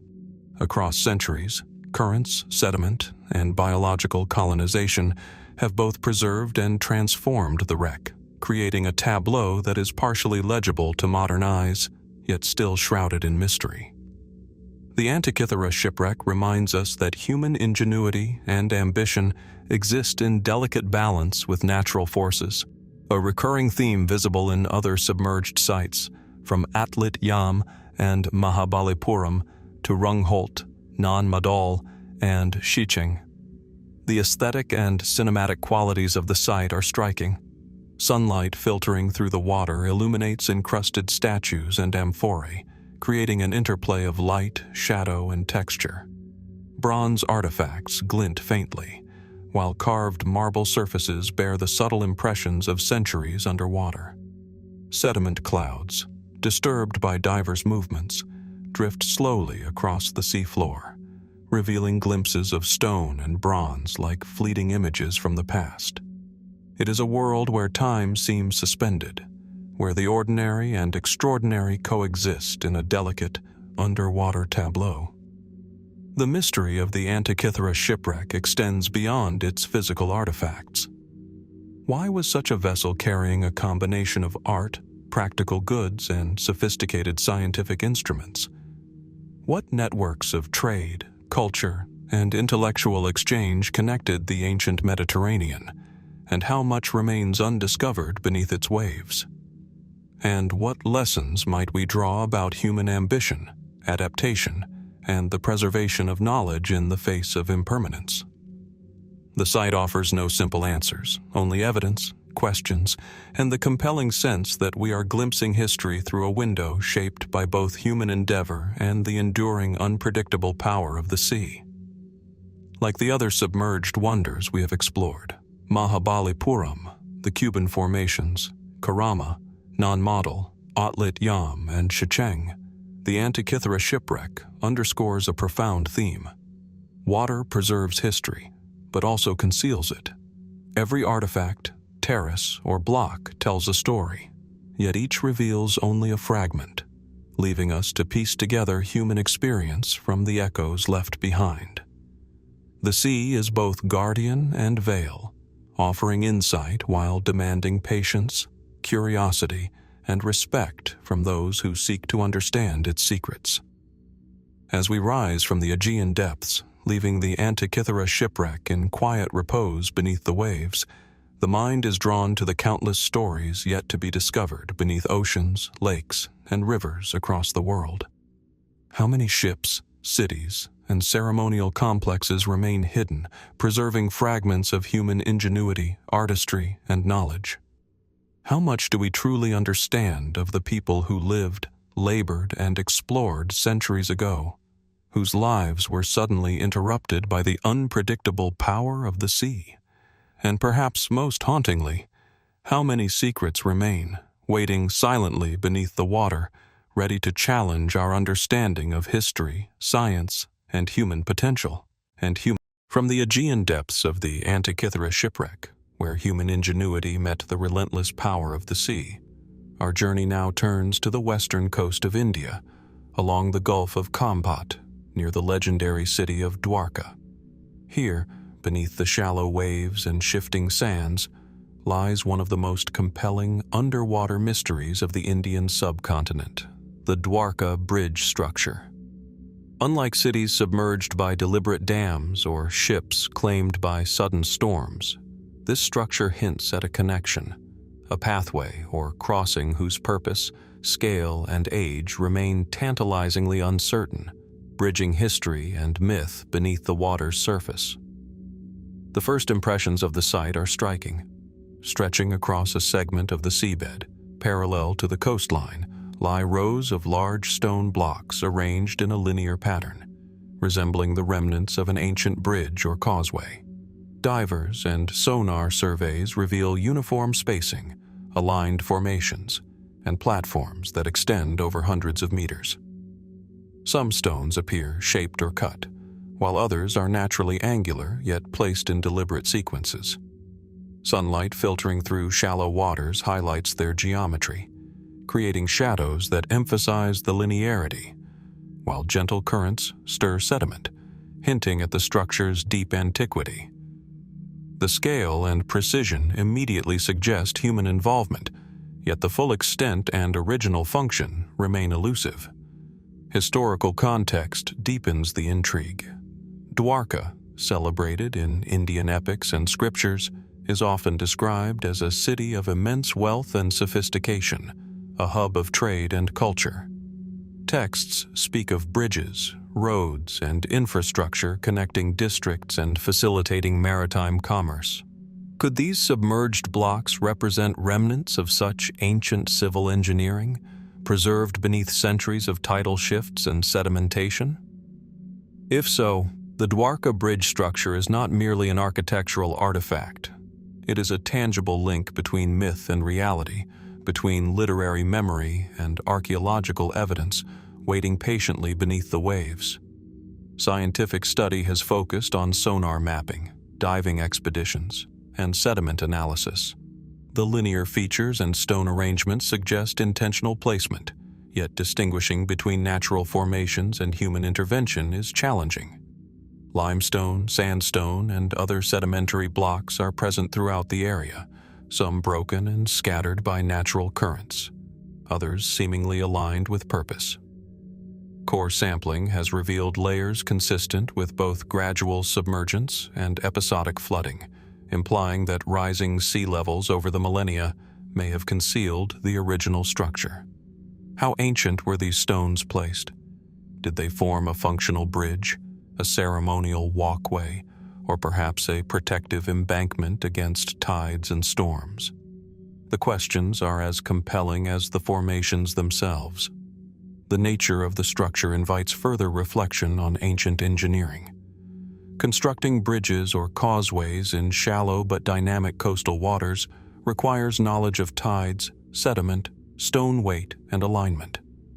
Could civilizations along this coast, centuries before the Common Era, have possessed such skills? Historical and epigraphic evidence indicates that the region was a center of maritime trade, with routes connecting the western coast of India to the Arabian Peninsula, the Persian Gulf, and beyond. Perhaps the Dwarka bridge structure served a practical purpose, facilitating trade, transport, or access to offshore areas, while also reflecting ritual or symbolic significance embedded in its orientation or design. Diving the site reveals a strange interplay of order and chaos. Stone blocks lie partially buried, some standing in rough alignment, others toppled or displaced by centuries of water movement. Marine life carpets the surface. Algae, corals, and mollusks cling to stones, while fish weave through gaps, bringing motion to a place otherwise frozen in time. Divers describe a surreal sensation, walking over submerged terraces and linear formations that might have been roads, piers, or bridges, imagining footsteps of people who once traversed the same paths. It is a space suspended between eras, where the past asserts itself through structure rather than sound or story, inviting patient observation and interpretation. Speculative theories abound alongside mainstream explanations. Some scholars propose that the structure is part of a network of coastal infrastructure associated with the legendary city of Dwarka, perhaps functioning as a bridge, causeway, or wharf for maritime access. Others suggest it may have had ritual significance, connecting sacred sites or ceremonial platforms. Fringe hypotheses, less supported by evidence, propose links to lost civilizations, advanced engineering traditions, or submerged urban planning, yet the site remains open to investigation. Across all interpretations, a common thread emerges. This is a structure that challenges assumptions about ancient human capabilities, engineering ambition, and coastal adaptation. The age of the structure remains a topic of debate. Radiocarbon dating from associated artifacts in the region suggests human activity in the area as early as 1500 to 1000 BC, coinciding with the period described in epic texts. Rising sea levels following the last ice age would have gradually submerged low-lying coastal settlements and infrastructure.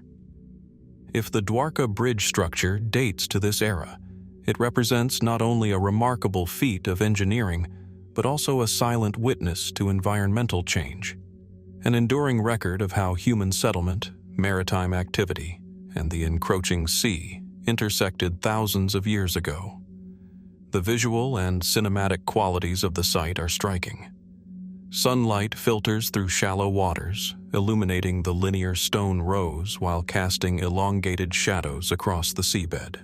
Diver movements stir fine sediment clouds, momentarily obscuring and then revealing the formations, creating an atmosphere of mystery and anticipation.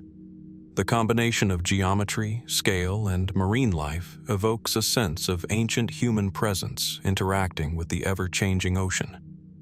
Every stone, terrace, and linear alignment tells a story, though one whose full meaning remains concealed beneath layers of time, sand, and water.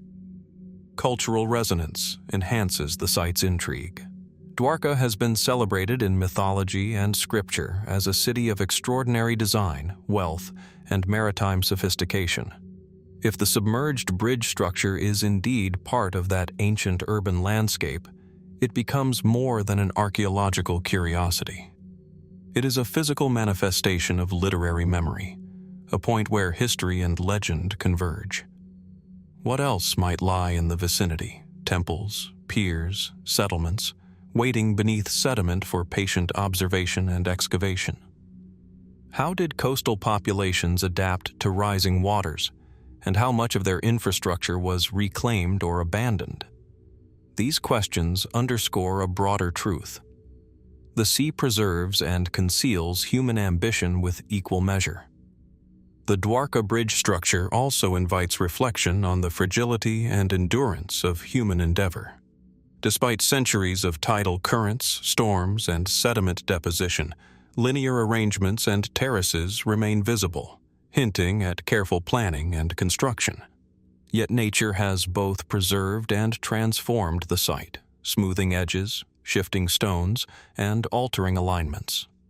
This interplay between permanence and impermanence resonates across other submerged sites: Atlit-Yam, Nan Madol, Mahabalipuram, Shicheng, and the Antikythera Shipwreck.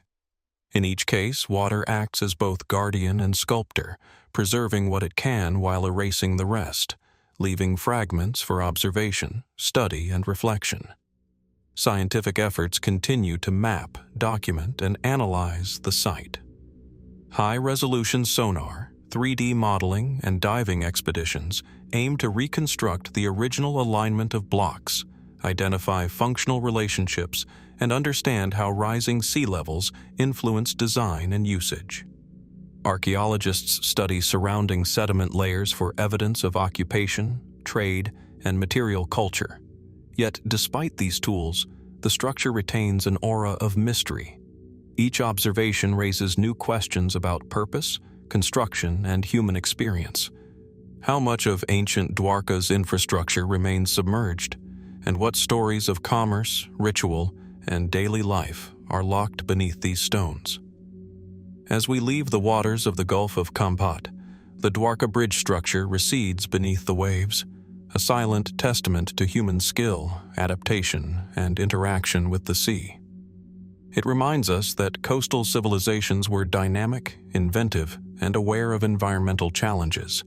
Yet ultimately, at the mercy of the oceans, they sought to navigate, utilize, and embellish.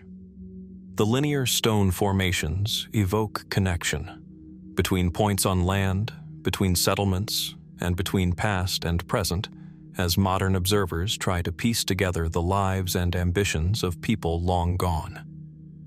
And as we reflect on Dwarka, one question endures. How many other linear structures, bridges, roads, or causeways lie hidden beneath the world's shallow seas, quietly preserving traces of human ingenuity? How did our ancestors interact with water, sediment, and stone to create infrastructure that endured centuries, only to be reclaimed by tides? And perhaps most profoundly, what secrets remain submerged, waiting for discovery, reflection, and the patience to uncover stories the ocean has chosen to preserve in silence? From the sunken stones of the Dwarka Bridge structure, where human engineering meets the sea's quiet patience, our journey carries us westward across oceans and continents to the mist-laden waters of the North Atlantic, where a place of legend and mystery has captured imaginations for centuries: Hy-Brasil. Unlike sites preserved by submersion or wrecked vessels, Hy-Brasil exists primarily in the liminal space between observation, speculation, and myth, a phantom island appearing in maps, sailors' tales, and ancient charts, yet eluding verification in reality. Its story is a blend of geography, history, and imagination, where the ocean preserves secrets as much through absence as presence. Historical references to Hy-Brasil stretch back to medieval Irish and Portuguese maps.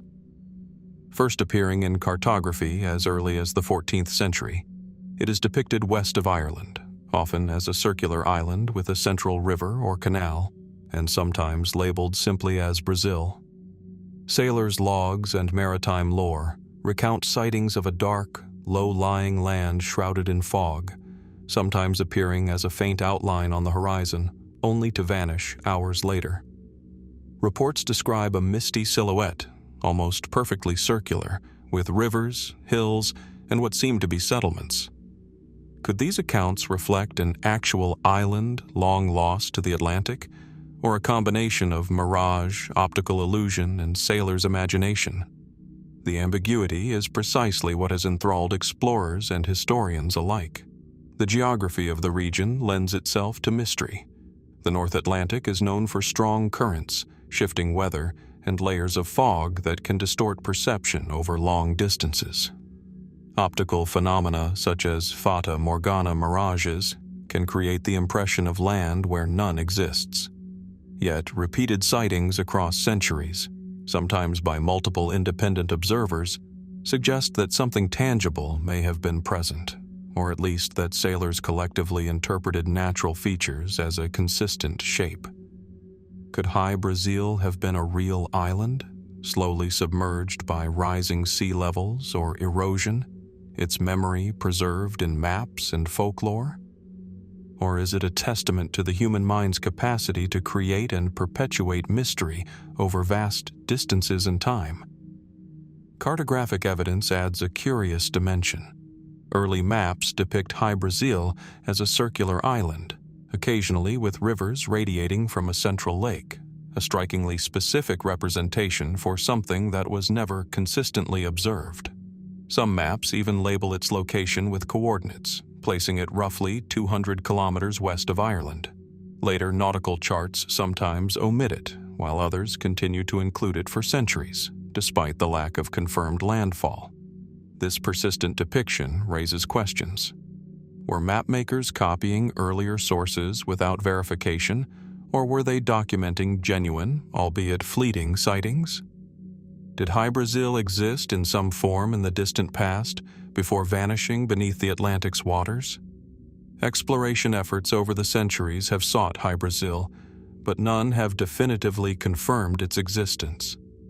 Irish legends suggest that the island appeared only once every 7 years and could not be reached by ordinary means.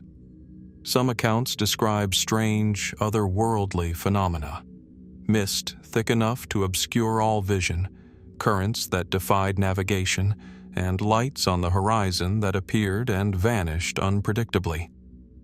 Modern expeditions using sonar, aerial photography, and deep-sea mapping have failed to identify a permanent landmass at the coordinates recorded by historical maps.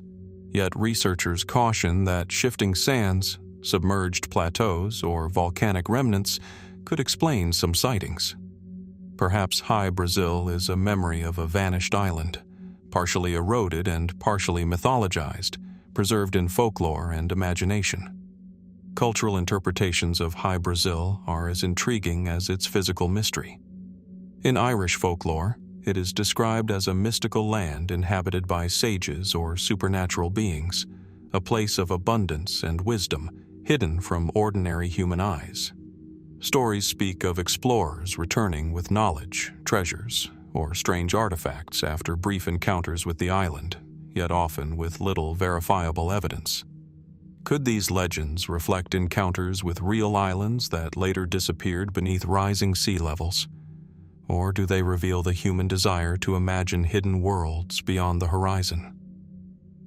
Hy-Brasil is at once a geographical mystery and a cultural symbol, a mirror in which the hopes, fears, and curiosity of generations are reflected. Scientific approaches to the mystery have focused on geology, oceanography, and historical analysis. The mid-Atlantic region is dotted with seamounts, submerged ridges, and volcanic remnants. It is plausible that rising sea levels since the last ice age, combined with tectonic activity, could have partially or wholly submerged islands, leaving only echoes in legend and distorted visual impressions on the horizon. Could Hy-Brasil be the vestige of such a landmass, now hidden beneath sediment, waves, and centuries of memory? If so, the island is not merely a tale, it is a submerged chapter of Atlantic history, waiting to be reconciled with both science and folklore. The interplay between observation, imagination, and documentation is central to Hy-Brasil's enduring allure. Mariners' logbooks, maps, and oral traditions form a patchwork of evidence that is simultaneously compelling and ambiguous. Each sighting, whether by a lone sailor or a fleet, suggests a faint and fleeting reality, one that resists concrete proof. The absence of confirmation, rather than diminishing the story, amplifies it, What is it about the human experience that gives life to such transient phenomena? How do legend and geography intertwine to produce a narrative that persists across centuries, even as tangible evidence remains elusive? Speculative theories add further layers of fascination. Some suggest Hy-Brasil may have been an island destroyed by cataclysmic events, its memory preserved through folklore and surviving cartographic traces. Others imagine it as a center of ancient culture, a lost waypoint for early Atlantic navigation, or even a repository of knowledge now vanished beneath the waves. Fringe hypotheses have proposed connections to Atlantis, sunken civilizations, or secret pre-Columbian voyages across the Atlantic.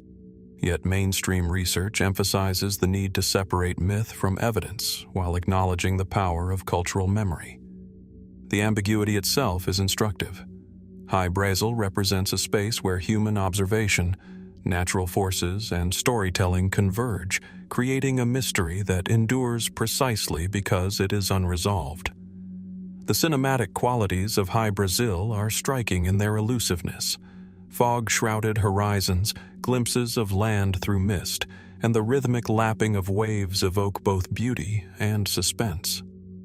The ocean transforms perception, turning distance and light into illusions, and offering a fleeting window into the unknown. Every cloud, wave, or glint of sunlight can alter what is visible, mirroring the human experience of encountering the mysterious. Clarity emerges briefly, only to be obscured again. For centuries, this interplay of visibility and concealment has fueled tales of Hy-Brasil and continues to inspire imagination, exploration, and speculation. In modern times, the legend of Hy-Brasil has intersected with oceanographic research and exploration. Sonar mapping, underwater drones, and satellite imagery allow us to scan the Atlantic seafloor in unprecedented detail. Yet even with these tools, the Phantom Island remains elusive. Are there submerged plateaus or volcanic structures beneath the waves that inspired centuries of sightings? Could currents, tides, or optical phenomena explain what sailors once glimpsed? Or does the island exist more profoundly in collective imagination, a marker of the human need to see beyond the horizon, to imagine a world hidden from view? Hy-Brasil is a reminder that the ocean preserves mysteries in forms both tangible and ephemeral. Unlike Shicheng, Dwarka, or Atlit-Yam, where structures remain physically preserved beneath water, Hy-Brasil's presence is fleeting, appearing in maps, stories, and visual perception. Yet its impact is enduring. It shapes exploration, inspires storytelling, and challenges our understanding of what is real, lost, or imagined. Across centuries, it has compelled sailors, scholars, and storytellers to look westward toward the Atlantic and to wonder what lies beyond known horizons. And as we drift from Hy-Brasil, leaving its fog-shrouded silhouette on the edge of memory, one question lingers. How many other islands, reefs, or submerged plateaus have been lost to time, preserving themselves only in legend, maps, or fleeting glimpses? How many mysteries of the oceans await patient observation, ready to challenge our understanding of geography, history, and human perception? And perhaps most profoundly, what does the persistence of Hy-Brasil teach us about the human imagination and our enduring desire to uncover the hidden, the lost, and the extraordinary in the deep waters of our world? From the misted horizons and phantom islands of the North Atlantic, where Hy-Brasil lingers between reality and legend, our exploration turns to a very different kind of underwater enigma: the Bronze Age Tsunami ruins.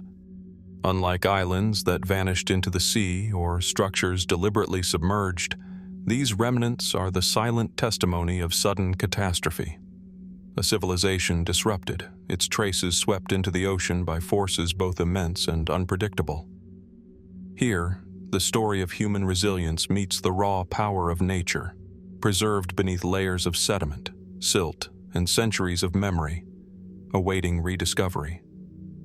The first impressions of such sites are both awe-inspiring and unsettling. Scattered fragments of walls, foundations, and streets lie partially buried under sand and rubble, hints of a once thriving settlement now fractured and submerged. Stones are tipped at unnatural angles, pottery shards lie strewn across terraces, and columns lean as if caught mid-collapse. Sonar imaging and diving surveys reveal patterns that suggest deliberate construction, yet their disrupted state hints at a sudden, violent upheaval. In these remnants, the hand of human design is unmistakable, yet it is overpowered by the hand of the sea. Dating and archaeological context suggest that these ruins are tied to the late Bronze Age, roughly 1600 to 1200 BC, a period of flourishing trade, metallurgy, and cultural exchange across the Mediterranean and Aegean worlds. Coastal settlements of the era were often vibrant centers of commerce and daily life, with buildings, streets, ports, and ritual spaces carefully arranged to accommodate human activity. The sudden submersion of such a settlement, likely the result of a tsunami or series of catastrophic waves, captures both the fragility and ambition of Bronze Age communities. Evidence of tsunami activity is embedded in the stratigraphy. Layers of sand and marine deposits overlie domestic and civic structures, indicating a sudden, high-energy inundation rather than gradual sea level rise. Artifacts are displaced, but largely intact, hinting at the swiftness of the event. Pottery still stacked, tools scattered yet identifiable, walls toppled but not wholly disintegrated. Such deposits can be traced across coastal plains, revealing the reach of the waves and the depth of devastation.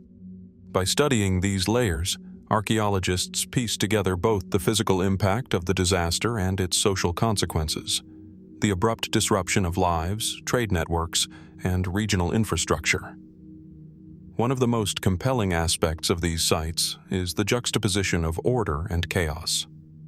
Streets, building foundations, and harbor walls suggest meticulous planning, careful construction, and organized urban life.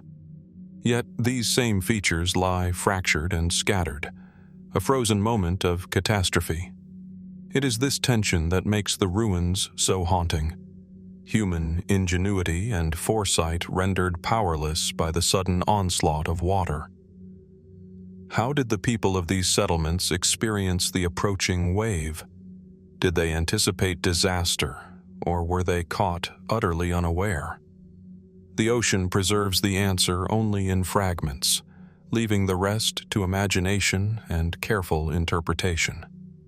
Submerged Bronze Age ruins are found in several regions, most famously along the eastern Mediterranean and Aegean coasts, including areas near modern-day Crete, Turkey, and the Levant.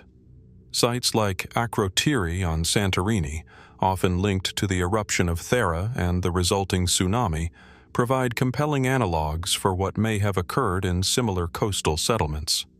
In each case, a thriving urban center was suddenly overwhelmed, its structures buried under ash, sediment, or seawater.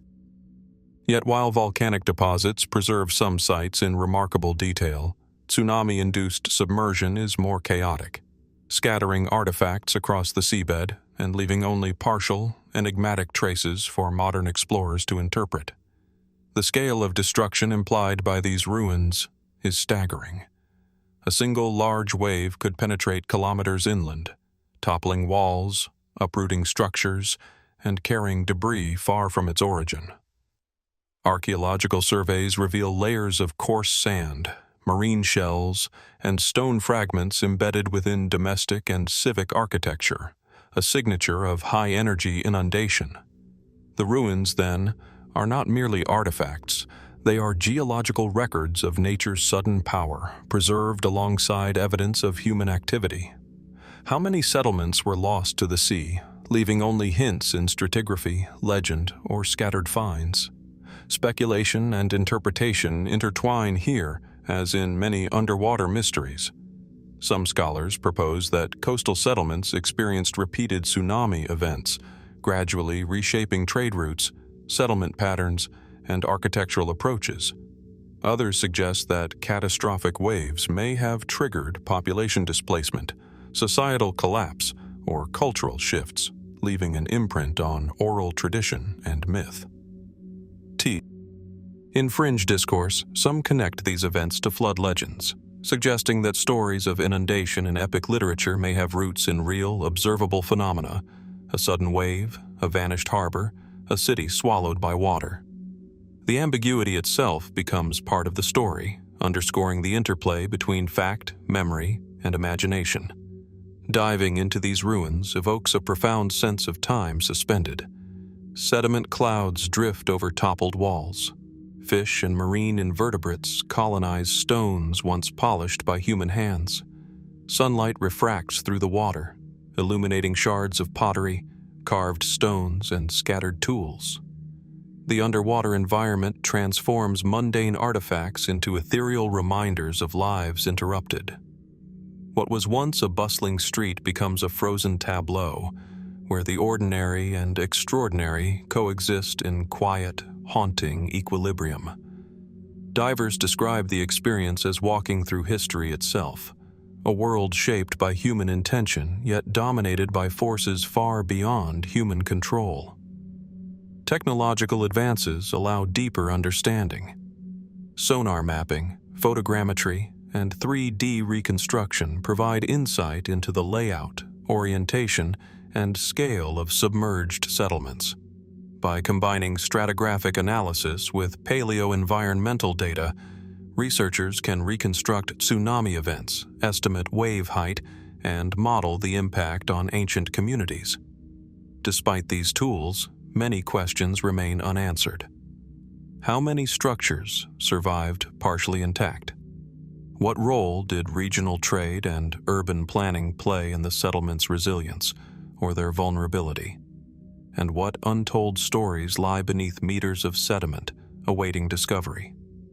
The Bronze Age tsunami ruins also invite reflection on human vulnerability and adaptation. Coastal populations of the late Bronze Age were sophisticated, capable of large-scale construction, metallurgy, and trade, yet ultimately subject to the caprice of the natural world. The ruins are both a warning and a lesson.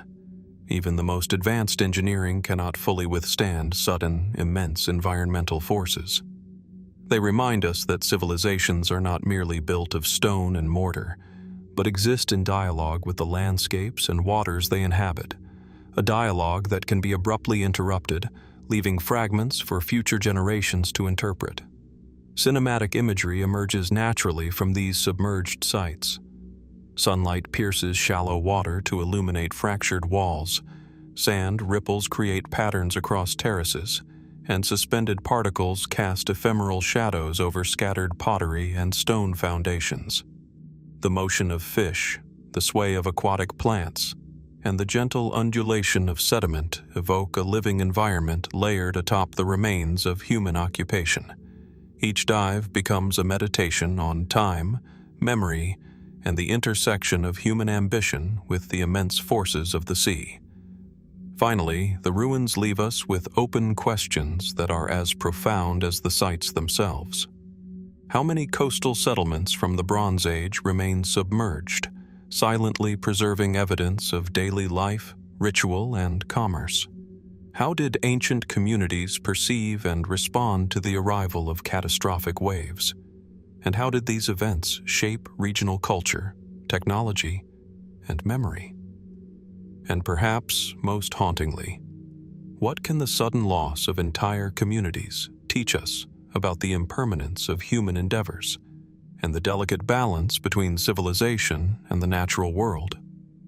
The Bronze Age tsunami ruins, like the submerged cities, ships, and legendary islands we have visited, Shicheng, Dwarka, Atlit-Yam, Antikythera, Nan Madol, Hy-Brasil, are both literal and metaphorical records of human history beneath the waves.